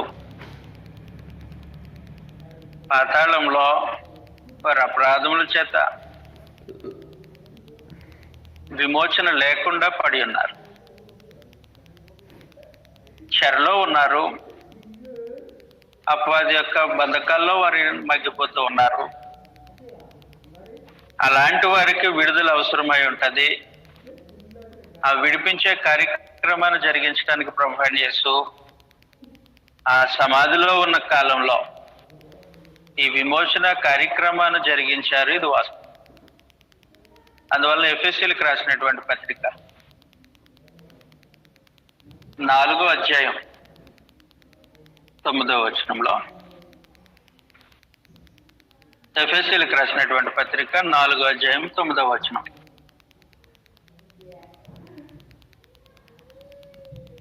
8 నుంచి చదువుతాను, దయచేసి గమనించండి. అందుచేత ఆయన ఆరోహణమైనప్పుడు చెరను చెరగా పట్టుకొని పోయి మనుషులకు ఈవెలను అనుగ్రహించడని చెప్పబడి ఉన్నది. ఆయన ఆరోహణమైనప్పుడు ఏం చేశాడంటే, ఎవరైతే అపవాది చెరలో ఉన్నారో వారిని అపవాది బంధకాల నుంచి విడిపించి తన చెరలోనికి, తన ఆధ్వర్యంలోనికి తీసుకొని వచ్చాడను. చెరను చెరగా పట్టుకొని పోయి మనుషులకు ఈవెలను అనుగ్రహించాడు. అవి పరలోక విషయంలో ఆత్మ సంబంధమైన ప్రతి మనుషులకు అనుగ్రహించాడు.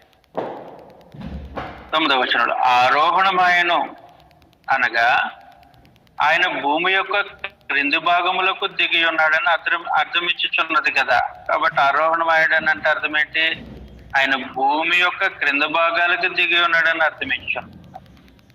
దిగిన వాడు తానే సమస్తమును నింపినట్టు ఆకాశ మండలము కంటే మరీ ఎక్కువైన మరి పైకి ఆరోహణమైన వాడై ఉన్నాడు. కాబట్టి భూమి యొక్క క్రింద భాగాలకు దిగాడు. ఏ పనే ఉంది భూమి యొక్క క్రింద భాగాల్లో అని అంటే, అక్కడ చెరలో ఉన్న మనుషులు ఉన్నారు, వారికి విడుదల అవసరం. కాబట్టి చెరలో ఉన్న మనుషులకు విడుదల, భూమి మీద విశ్వాస జీవితాన్ని, భక్తి జీవితాన్ని కొనసాగించి వారు చేసినటువంటి అపరాధములు బట్టి చెరవాసులైన వారు, అందులో దావీదు లాంటి ఇంకా వగేరే ఎంతమంది ఉన్నారు. వారందరికీ విడుదల కలిగించడానికి ప్రభువైన యేసు సమాధిలోనికి దిగాడు, అంటే పాతాళానికి దిగాడు. దిగి అక్కడ ఉన్నటువంటి వారికి విడుదల ఇచ్చేశాడు. ఫస్ట్ ఎప్పుడైతే వారికి విడుదల అనుగ్రహింపబడిందో ఆ పాతాళం ఆయన ఆధ్వర్యంలోనికి వచ్చేసింది. కాబట్టి ఆధ్వర్యంలోనికి పాతాళాన్ని తీసుకొని ఆ పాతాళానికి తాళం వేసి, అంటే తన ఆధ్వర్యంలోనికి తీసుకుని ఆయన పైకి వచ్చేసాడు. అందువలన ప్రకటన గ్రంథం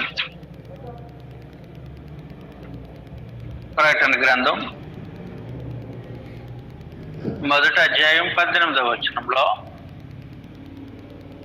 నేను మొదటి వాడును కడపటి వాడును జీవించువాడును మృతుడినైతును గాని ఇదిగో యుగయుగములు సజీవుడినై ఉన్నాను, మరియు మరణము యొక్కయు పాతాళ లోకము యొక్కయు తాళపు చెవులు నా స్వాధీనంలో ఉన్నవి అన్నాడు ప్రభువైన యేసు. ఆయన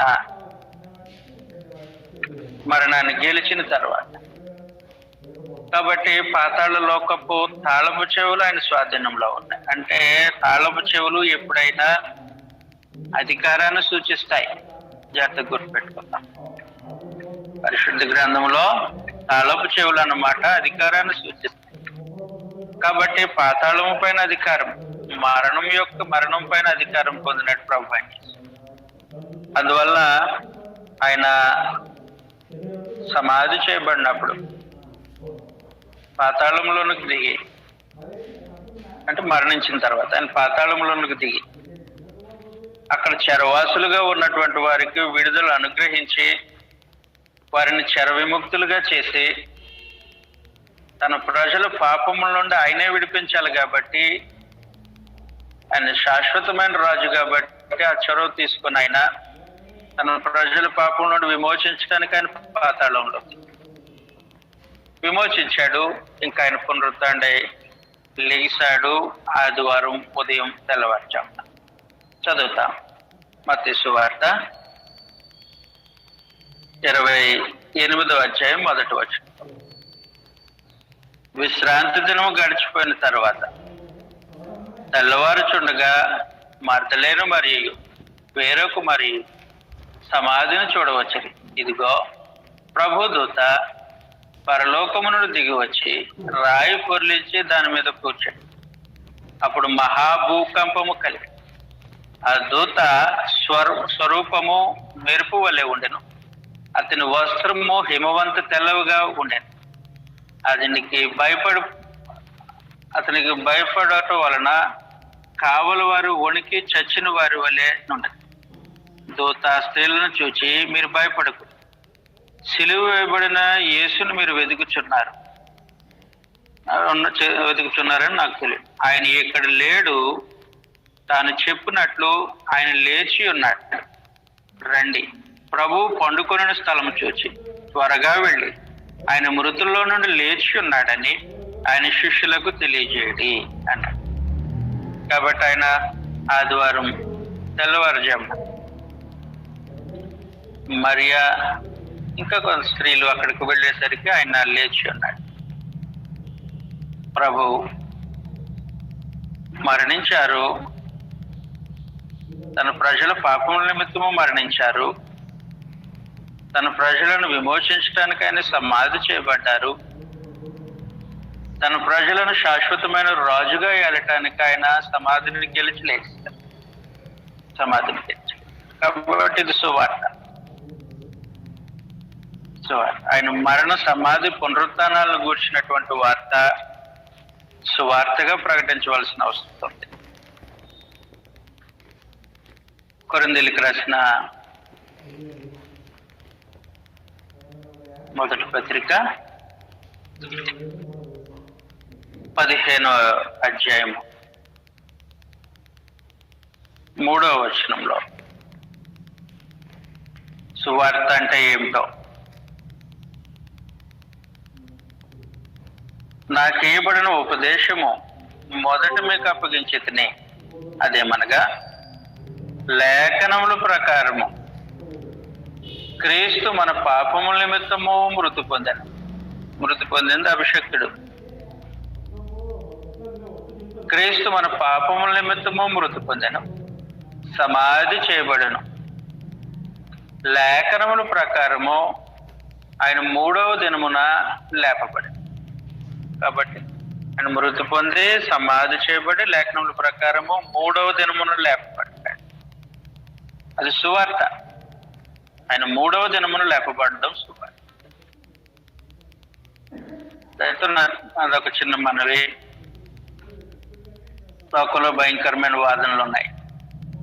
వాదనలు ఏంటంటే సువార్తను చెరపగోరే వాదనలు, పరిశుద్ధాత్మ యొక్క స్టేట్మెంట్స్ ను నీరుగార్చే వాదన, ఏ విశ్వాసం మీద మనుషులు జీవితాన్ని కట్టుకోవాలో ఆ విశ్వాసాన్ని పడగొట్టే వాదన,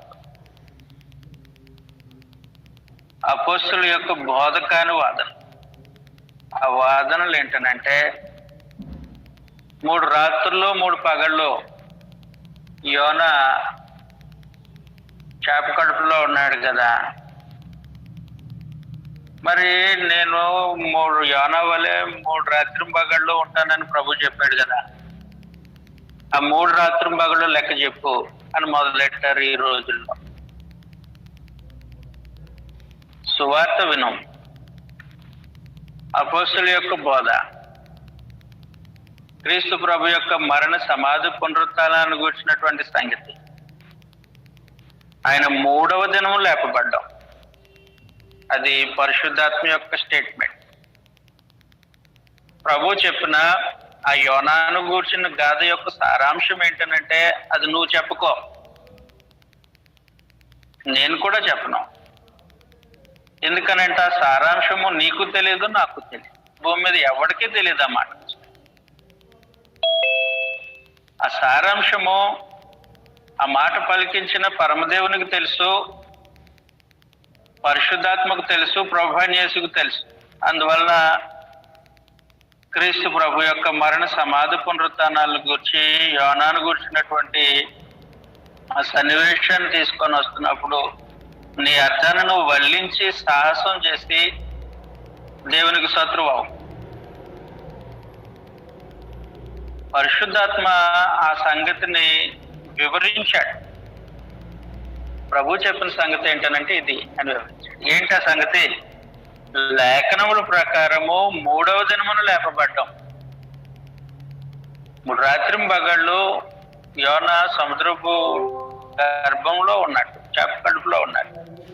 మనిషి కుమారుడు 3 రాత్రి పగళ్ళు భూగర్భంలో ఉంటాడని ప్రభు చెప్పిన మాట యొక్క సారాంశం ఏంటో నువ్వు చెప్పు. పరిశుద్ధాత్మ చెప్పాడు. విని ఏం చెప్పాడనంటే ఆ సారాంశము లేఖనముల ప్రకారం ఆయన 3వ దినమున లేపబడ్డాం, అది సారాంశం. అందువలన శుక్రవారం ఆయన సిలువ వేయబడ్డాడు, ఒకరోజు అయిపోయింది. శనివారం ఆయన సమాధిలో ఉన్నారు, ఆయన దేహం సమాధిలో ఉంది. ఆయన పాతాళంలోకి దిగి వగైరే కార్యక్రమాలు జరిగించారు. 2వ రోజు అయిపోయింది. 3వ దినాన్న, ఆ 3వ దినం ఎప్పుడు ప్రారంభమైందని అంటే శనివారం రాత్రి 6 గంటలకు ప్రారంభమైంది. ఆ 3వ దినాన్న ఆయన సమాధిని గెలిచారు. కాబట్టి తెల్లవారేసరికి వీరు వచ్చి లేచారు, వీరు వచ్చి చూశారు. చూస్తే ప్రభు లేడు. ఆయన ఎప్పుడు లేచాడో మనకు తెలియదు, అసలు ఏ గడియలో లేచాడు. కానీ ఆయన లేచింది 3వ దినాన్న. ఇది పరిశుద్ధాత్మ చెప్పినటువంటి వివరణ. ఇది పక్కన పెట్టేశారు మనుషులు, కొత్త తాత్పర్యాలు తీసుకొని రావడం మొదలెట్టాడు. కొత్త తాత్పర్యాలు తీసుకురావడం మొదలెట్టి ఒకడంటాడు ప్రభు బుధవారం సిలువ వేయబడ్డాడని అంటాడు. అప్పుడే 3 రోజులు 3 రాత్రులు గడుపుతుంది అంటాడు ఒకడు. ఇంకొకలా చెప్తాడు. అవన్నీ పనికిరాని వాదనలు, దయతో అపోస్తుల బోధ ప్రకారము సత్యాన్ని లోకంలో ప్రకటించిన ప్రియ సహోదరులారా, వాటిని ఏం పట్టించుకోవద్దు. ప్రభువు చెప్పినటువంటి ఆ మాట యొక్క సారాంశము పరిశుద్ధాత్మ వల్లిస్తూ ఉన్నాడు, వివరిస్తూ ఉన్నాడు. అండ్ లేఖనం ప్రకారం 3వ దినాన్ని లేస్తాడు. కాబట్టి తెల్లవారుజామున ఆదివారం విశ్రాంతి దినం గడిచిన తర్వాత ఆదివారం తెల్లవారుజామున మరదలేని మరియా మిగిలిన వాళ్ళు వచ్చి చూసినప్పుడు ప్రభు అన్నాడు, ఆయన లేచి ఉన్నాడు. ఇదే బోధించండి దయచేసి. మేలు చేసిన వారు మాతో మన ఆత్మకు క్షేమంగా ఉంటుంది. విపరీతమైన వాదనలు ఉన్నాయి, వాటి జోలికి పోవద్దు. రైట్. ఆయన లేచాడు. లేచిన తర్వాత తను సజీవునిగా అనేకులకు కనపరుచుకున్నాడు. 40 దినాలు ఆయన భూమి మీద సంచరిస్తూ అనేక మందికి ఆయన తను సజీవులుగా కనపరుచుకున్నాడు. శిష్యులకు కనపరుచుకున్నాడు. ఆయన సమాధిని చూడవచ్చిన ఆ స్త్రీలకు కనపరుచుకున్నాడు. ఎల్లాయము మార్గంలో కనపరుచుకున్నాడు. అనేక సార్లు తను సజీవునిగా కనపరుచుకున్నాడు. అంతేకాదు, శిష్యులు కానటువంటి వారు అనేకులకు ఆయన కనబడ్డాడు. తను సజీవునిగా కనపరుచుకున్నాడు. 40 రోజులు ఆయన భూమి మీద సంచరిస్తాడు. తను చదువుతాం అపోస్తుల కార్య గ్రంథం. ఈ మాట మనకు ఈ సమయంలో అవసరం. అపోస్తుల కార్య గ్రంథం 1వ అధ్యాయం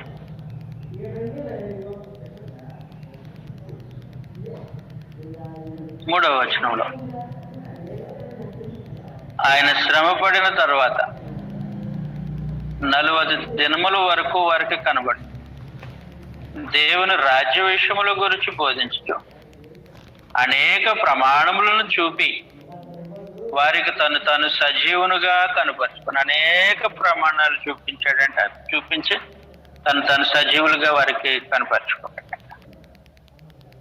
కొన్ని 100 మంది చూశారు క్రీస్తు ప్రభు ఆయన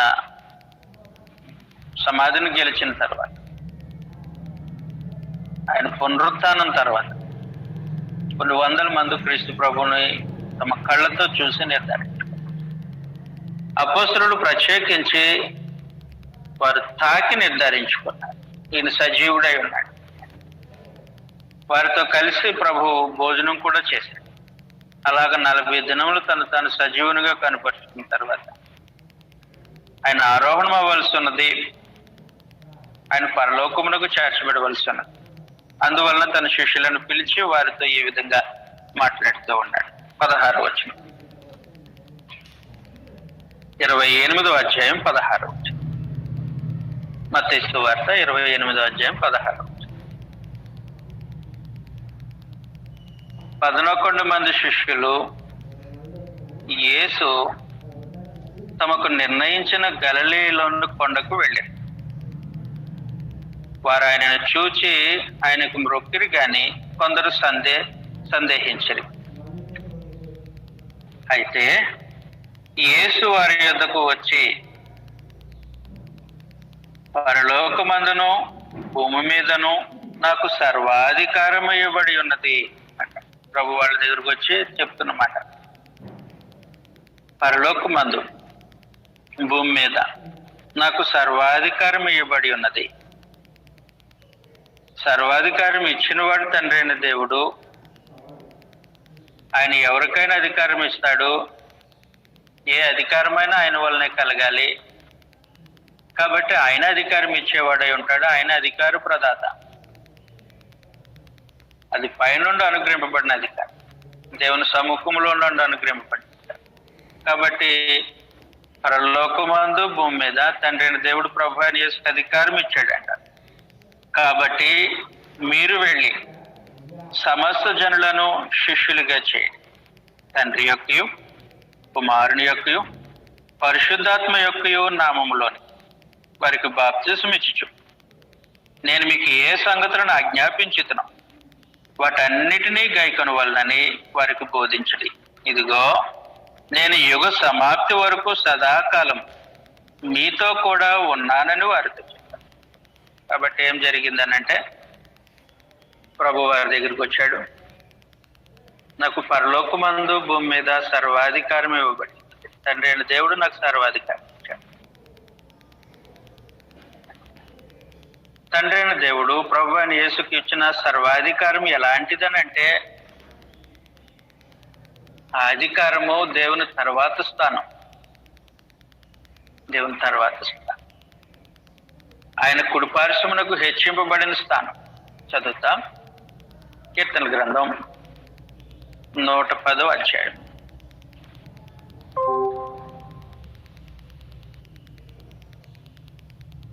మొదటి నుంచి. తండ్రి అయిన దేవుడు ప్రభు అయిన యేసుతో సెలవిచ్చిన మాట, ఆయన మరణం తర్వాత, సమాధి పునరుత్థానాల తర్వాత ఆయనకు సెలవిచ్చిన మాట, ఆయన ఆరోహణమైన నా ప్రభువుతో చెప్పిన వాడు, నేను నీ శత్రువులను నీ పాదములకు పీఠముగా ఉంచేవారు, నా కుడిపార్శ్వమున కూర్చుండుమో అన్నాడు.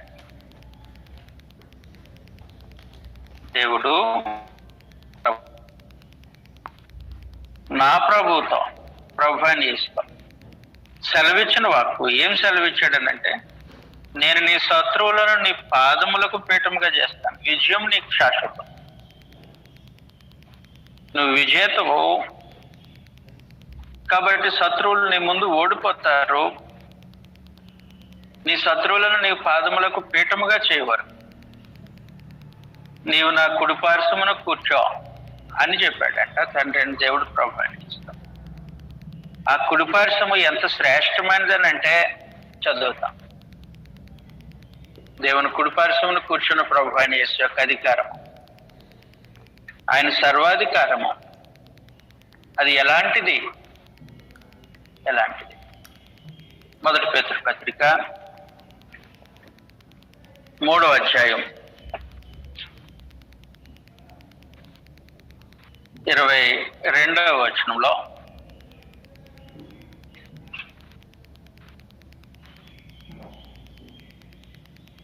మొదటి పేతురు పత్రిక 3వ అధ్యాయం 22వ వచనంలో, ఆయన పరలోకమునకు వెళ్ళి దూతల మీదను అధికారుల మీదను శక్తుల మీదను అధికారము పొందిన వాడే దేవుని కుడిపార్శ్వమున ఉన్నాడు. కాబట్టి ఆయన పరలోకానికి వెళ్ళి ఏం చేశాడు అంటే, దూతల మీద, పరలోకంలో ఈ ఎన్ని కోట్ల మంది దూతలు ఉంటారు, ఆ దూతల మీదను, తర్వాత వారి అధికారుల మీదను, తర్వాత పరలోక సంబంధమైన శక్తులన్నిటి మీదను అధికారం పొందిన వాడే. దేవుడు ఆయనకు అధికారం ఇచ్చారు, అలాంటి అధికారం. కాబట్టి అది ఆ అధికారం పొందినటువంటి వాడు ప్రభు అని యేసు. అందువల్ల ఆయన అధికారం పొందిన వాడే దేవుని కుడిపార్శ్వమున కూర్చొని ఉన్నాడు. కాబట్టి దేవుని తర్వాత స్థానంలో ఆయన కూర్చొని ఉన్నాడు. కాబట్టి ప్రభు అని యేసుకు పరలోకంలో సర్వాధికారం ఇవ్వబడింది. ఆయన అధికారము పరలోకానికి మాత్రమే పరిమితమా? దూతల మీదను శక్తుల మీదను అధికారులకు మాత్రమే పరిమితమా? ఆయన అధికారము భూమి వరకు వ్యాపించి ఉంది, భూమి అంచుల వరకు వ్యాపించి ఉంది. అందువలన ఏం జరిగిందనంటే, ఆయన ఎప్పుడైతే పరలోకమునకు ఆరోహణం అయ్యాడో అక్కడ పరమదేవుడు సమస్త మానవాళి మీద, సజీవులుగా ఉన్న ప్రతి ఒక్కరి మీద ఆయనకు అధికారం అనుగ్రహించినటువంటి సందర్భం గ్రంథంలో మనం చూస్తాం. దానియేలు గ్రంథం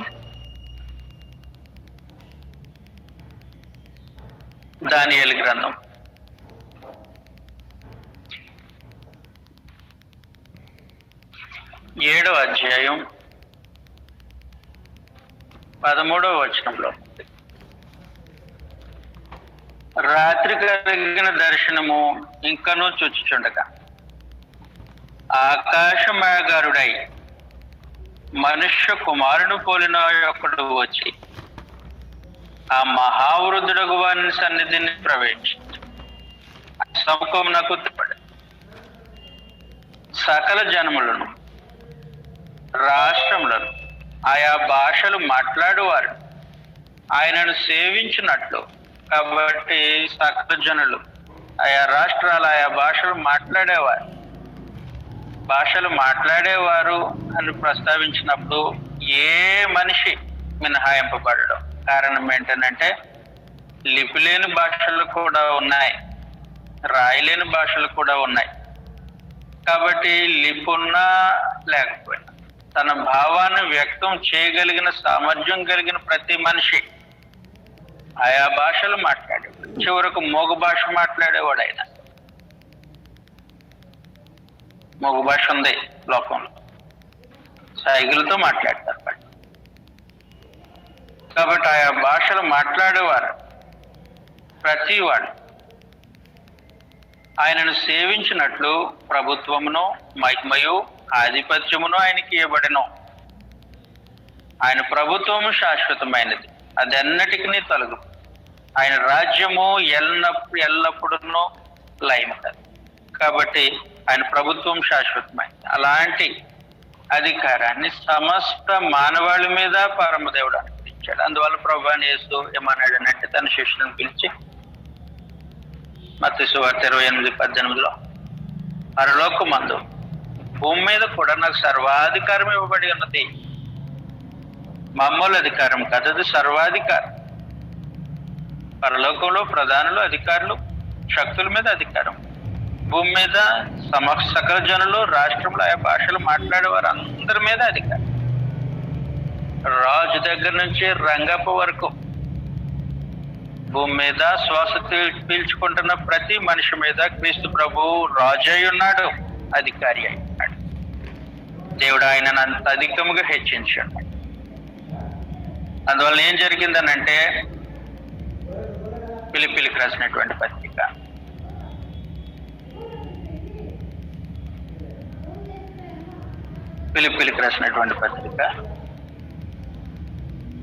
2వ అధ్యాయం 9వ వచనంలో నుండి మృత్యుంజయుడైన ప్రభువైన యేసును గూర్చిన సమాచారం.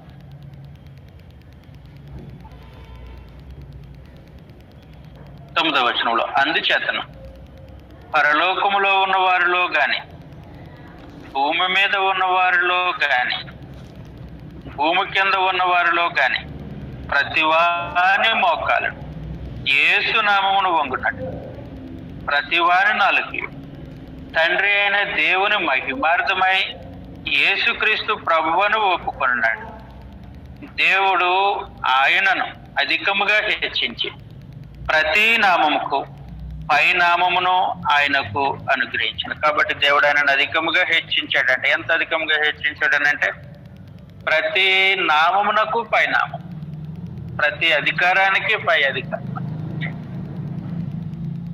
అందువల్ల పరలోకంలో ఉన్నవారు, భూమి మీద ఉన్నవారు, భూమి కింద ఉన్నవారు, ప్రతి వాడు దేవుని మహిమ నిమిత్తం ఏం చేయాలనంటే క్రీస్తు ప్రభు యొక్క అధికారానికి లోబడాలి.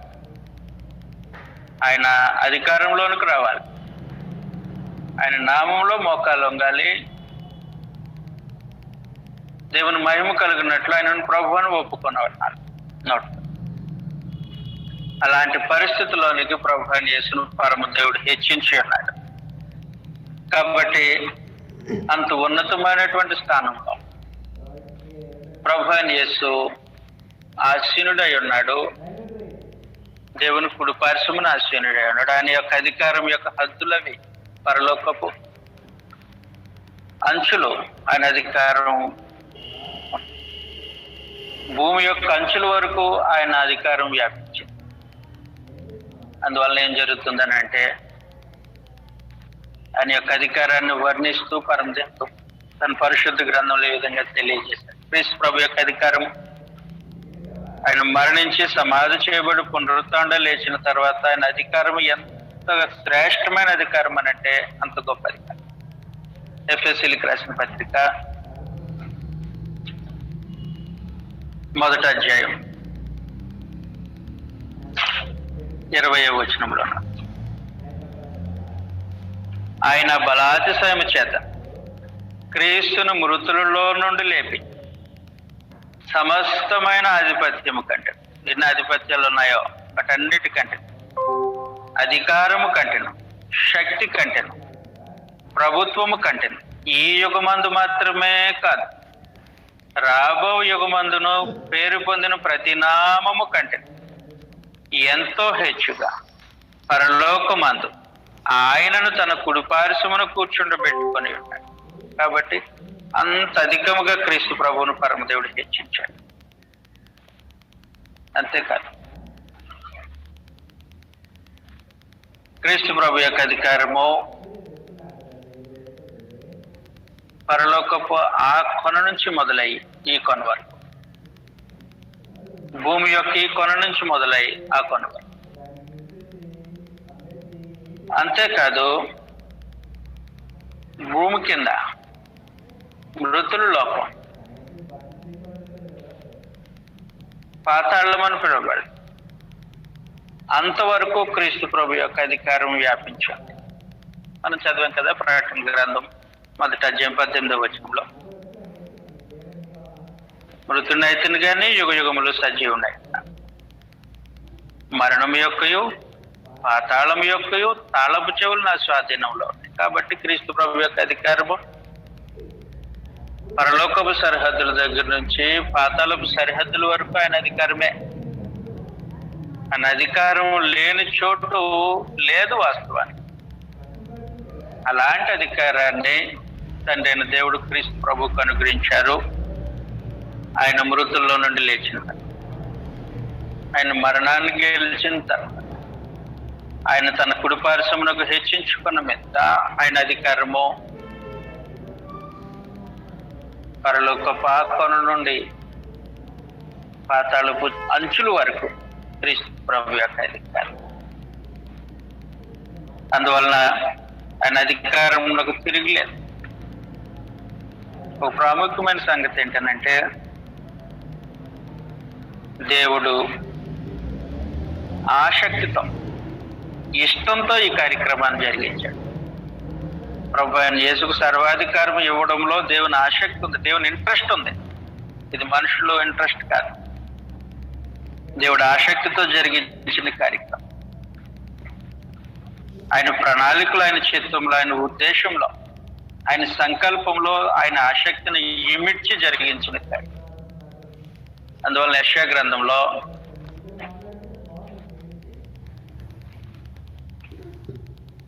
యెషయా గ్రంథం 9వ అధ్యాయం 7వ వచనంలో నుండి, ఇది క్రీస్తు ప్రభువుని గురించిన ప్రవచనం అని మనకు ఎరుక.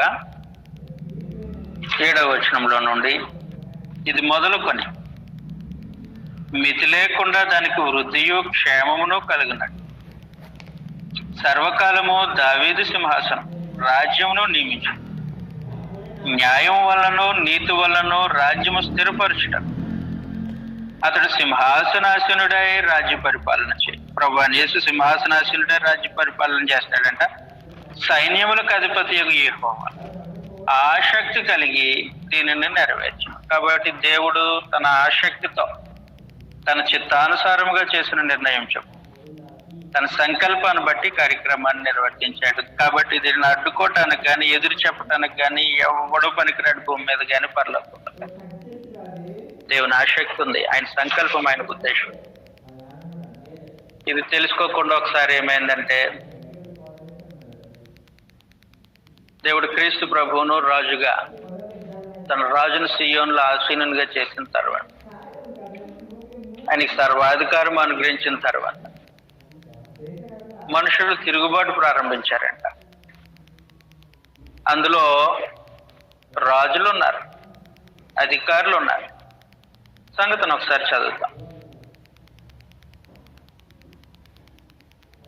అపోస్తలుల కార్యగ్రంథం 13వ అధ్యాయం 13వ అధ్యాయం పొరపాటు చెప్పాను. అపోస్తలుల కార్యగ్రంథం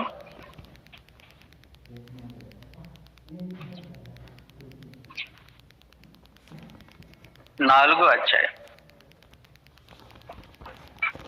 అపోస్తలుల కార్యగ్రంథం 4వ అధ్యాయం.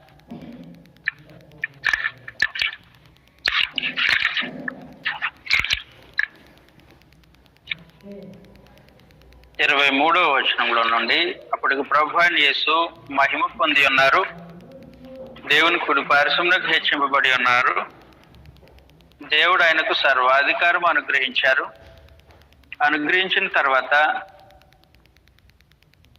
ప్రభు నామములో సువార్తను ప్రకటిస్తూ ఉంటే శిష్యులను, అందులో ప్రత్యేకించి పేతురును యోహానును పట్టుకొని యూదా మెతపద్దులు బంధించారు. బంధించి తర్వాత విడుదల చేశారు. విడుదల చేసినప్పుడు వారు ఏ విధంగా దేవునికి ప్రార్థన చేశారు? 23వ వచనం, అపోస్తుల కార్యగ్రంథం 4వ అధ్యాయం 23వ వచనంలో, వారు విడుదల నుండి తమ స్వజనుల యొద్దకు వచ్చి ప్రధాన యాజకులను పెద్దలను తమతో చెప్పిన మాటలన్నీ వారికి తెలియజేసి వారి విని ఏక మనసుతో దేవునికి బిగ్గరగా మొరపెట్టి, నాదా, నీవు ఆకాశమును భూమిని సముద్రమును వాటిలో సమస్తమును కలుగు చేసేవాడు. అన్ని జనులు ఏళ్ళ అల్లరి చేసిరి, ప్రజలు ఎందుకు వ్యర్థమైన ఆలోచన పెట్టుకుని ప్రభువు మీదను ఆయన క్రీస్తు మీదను భూరాజులు లేచిరి, అధికారులు ఏకముగా కూడుకొనిరి అని నీవు పరిశుద్ధ ఆత్మ ద్వారా మా తండ్రి నీ సేవకుడైన దావీదు నోట పలికించితివి. ఏవి జరగవలనని నీ హస్తము నీ సంకల్పము ముందు నిర్ణయించునో వాటన్నిటినీ చేయుటకే నీవు అభిషేకించిన నీ పరిశుద్ధ సేవకుడైన యేసునకు విరోధముగా హేరోదు అంటే రాజు, పొంతి పిలాతును, ఇతడు కూడా రాజే.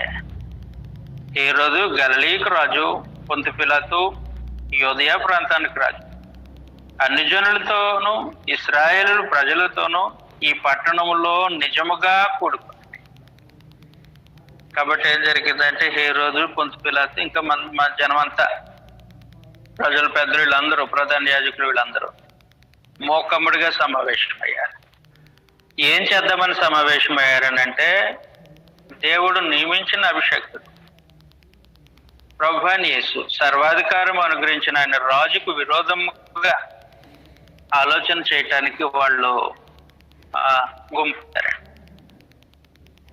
ఇలాగ ఆలోచన చేస్తారు మీరు అని పరమదేవుడు ముందుగానే తన ప్రవక్త ద్వారా దావీదు ద్వారా తెలియజేశాడు. నా రాజుని నేను ఆసీనుడిగా చేసిన తర్వాత ఇదిగో ముఠా సభ్యులు ఏర్పడతారు. భూమి మీద ముఠాగా ఏర్పడి రాజులు అందరూ కలిసి ఆయన విరోధంగా మాట్లాడితే నేను ఊరుకోను. ఇది నేను ఆసక్తితో జరిగించిన కార్యక్రమం, ఆసక్తితో జరిగించాను కాబట్టి దానికి విరోధంగా నిలబడితే నేను అంగీకరించను అని పరమదేవుడు తెలియజేశాడు. చదువుతాం. కీర్తనల గ్రంథం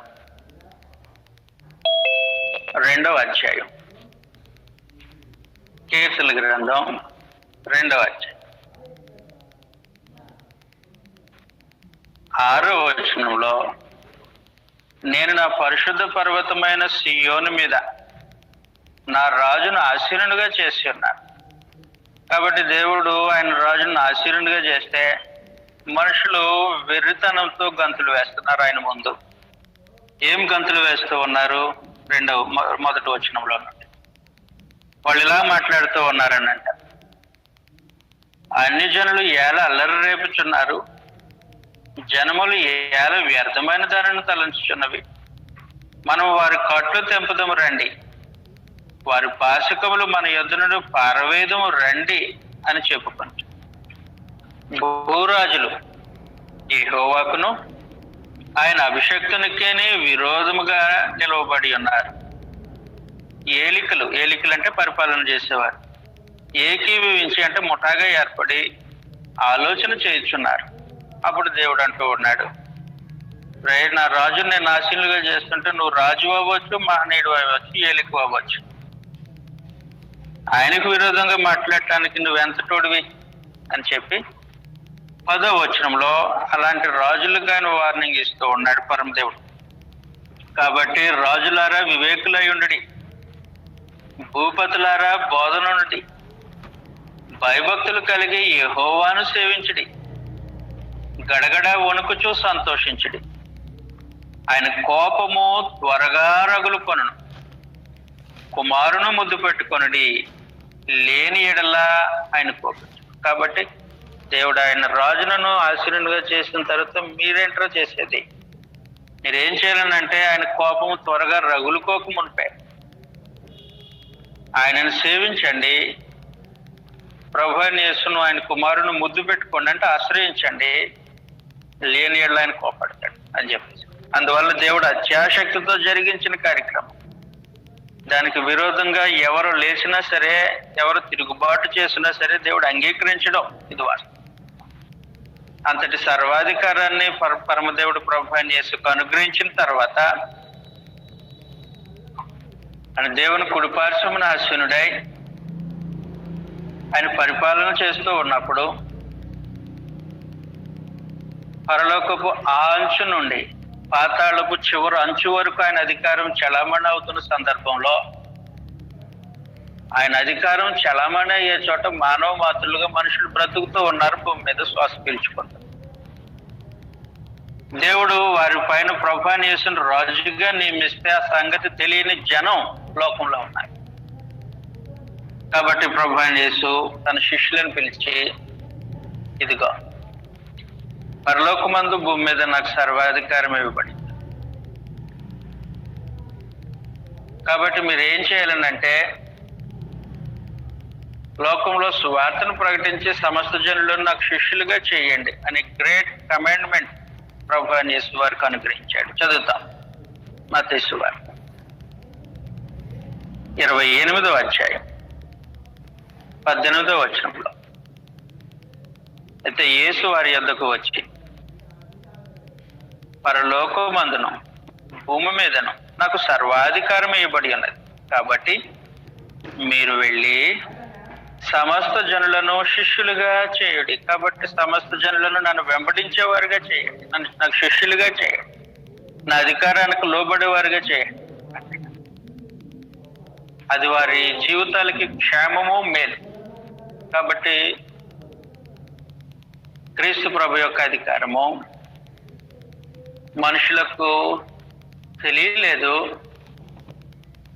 అందువలన వెర్రిగంతులు వేస్తూ ఉన్నారు లోకంలో దేవుని ఎదుట. సువార్థికులుగా మన బాధ్యత ప్రభు యొక్క అధికారాన్ని లోకంలో ప్రకటన చేయవలసిన అవసరం ఉంది. మనుషులు ఆయన యొక్క అధికారానికి లోబడడం ద్వారా పాపక్షమాపణ, క్షేమము కలుగుతుందనే సమాచారాన్ని లోకానికి ప్రకటన చేయవలసి ఉంది. అందువల్ల ప్రభు అయిన నాకు సర్వాధికారం అనుగ్రహింపబడినది, కాబట్టి మీరు వెళ్ళి సమస్త జనులను శిష్యులుగా చేయండి అన్నాడు. చదువుతాం 19వ వచనం. కాబట్టి మీరు వెళ్ళి సమస్త జనులను శిష్యులుగా చేయండి. ఈ శిష్యులుగా చేసే కార్యక్రమంలో ప్రభు యొక్క అధికారం ఏమై ఉన్నదో, దేవుడు ప్రభు అయిన యేసుకు అనుగ్రహించిన అధికారం యొక్క విశేషత ఏంటో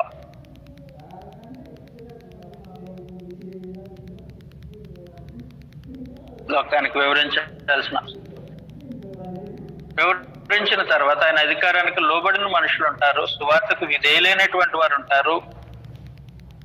ప్రభు యొక్క అధికారం క్రిందకు శిరస్సు ఉంచి తల ఉంచి ఆయన కాడిని మెడపై వేసుకొని ఆయన దాసోహం చేయటానికి సిద్ధపడినటువంటి మనుషులు ఉంటారు. వారికి తండ్రి యొక్కయు కుమారుని యొక్కయు పరిశుద్ధాత్మ యొక్క నామములో బాప్తిస్మం, అంటే వారి యొక్క అధికారంలో వాళ్ళకి బాప్తిస్మం ఇచ్చావు. ఇచ్చిన తర్వాత వాళ్ళని గాలికి వదిలేదు. ఇచ్చిన తర్వాత వాళ్ళని ఏం చేయాలనంటే ప్రభు ఏ సంగతులను ఆజ్ఞాపించాడు, బోధించాడు, వాటన్నిటినీ గైకొని వాళ్ళని వారికి ఆజ్ఞాపించాలి.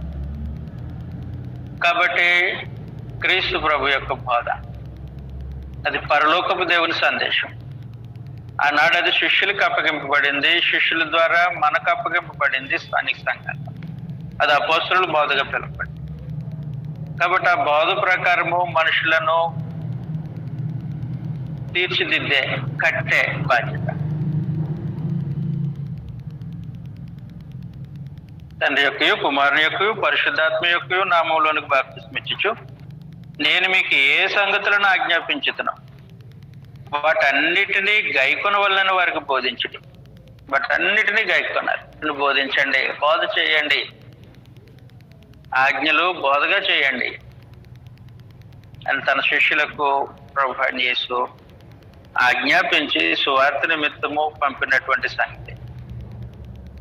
అందువలన ప్రభువైన యేసు మరణించారు మనుషుల కొరకు, వారి పాపం, సమాధి చేయబడ్డారు, మూడో దినమున లేచారు, పునరుత్థానం లేచారు.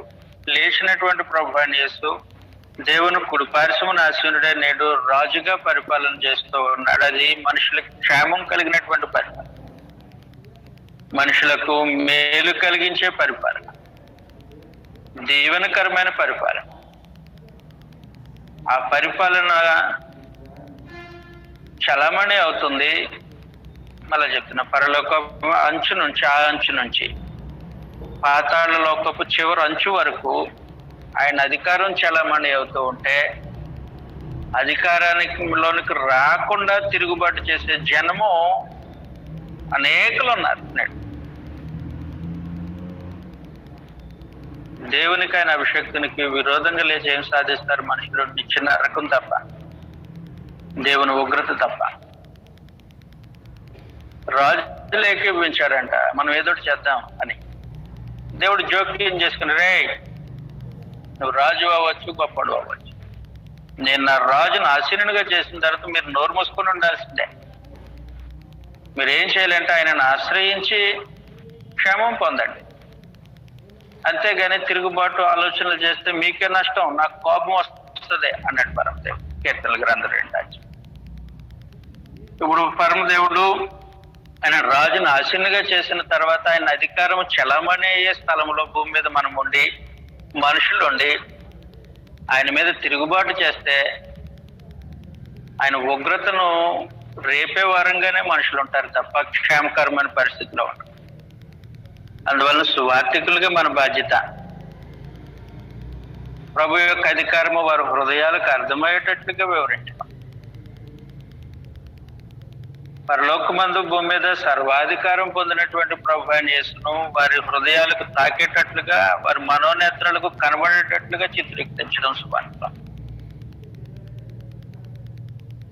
కాబట్టి వారి హృదయాలు చింపుకొని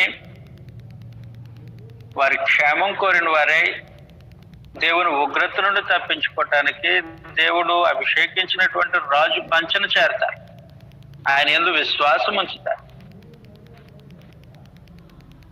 విశ్వాసం ఉంచిన తర్వాత తండ్రి యొక్క, కుమారుని యొక్క, పరిశుద్ధాత్మ యొక్క నామంలోనికి వారికి బాప్తిస్మం ఇవ్వాలి. ఇచ్చిన తర్వాత ప్రభు ఏమైతే ఆజ్ఞాపించాడో వాటన్నిటినీ కూడా బోధించాలి వారికి. అలాంటి బాధ్యత కలిగినటువంటి స్థానంలో సువార్థికులుగా మనం నిలబడి ఉన్నాం.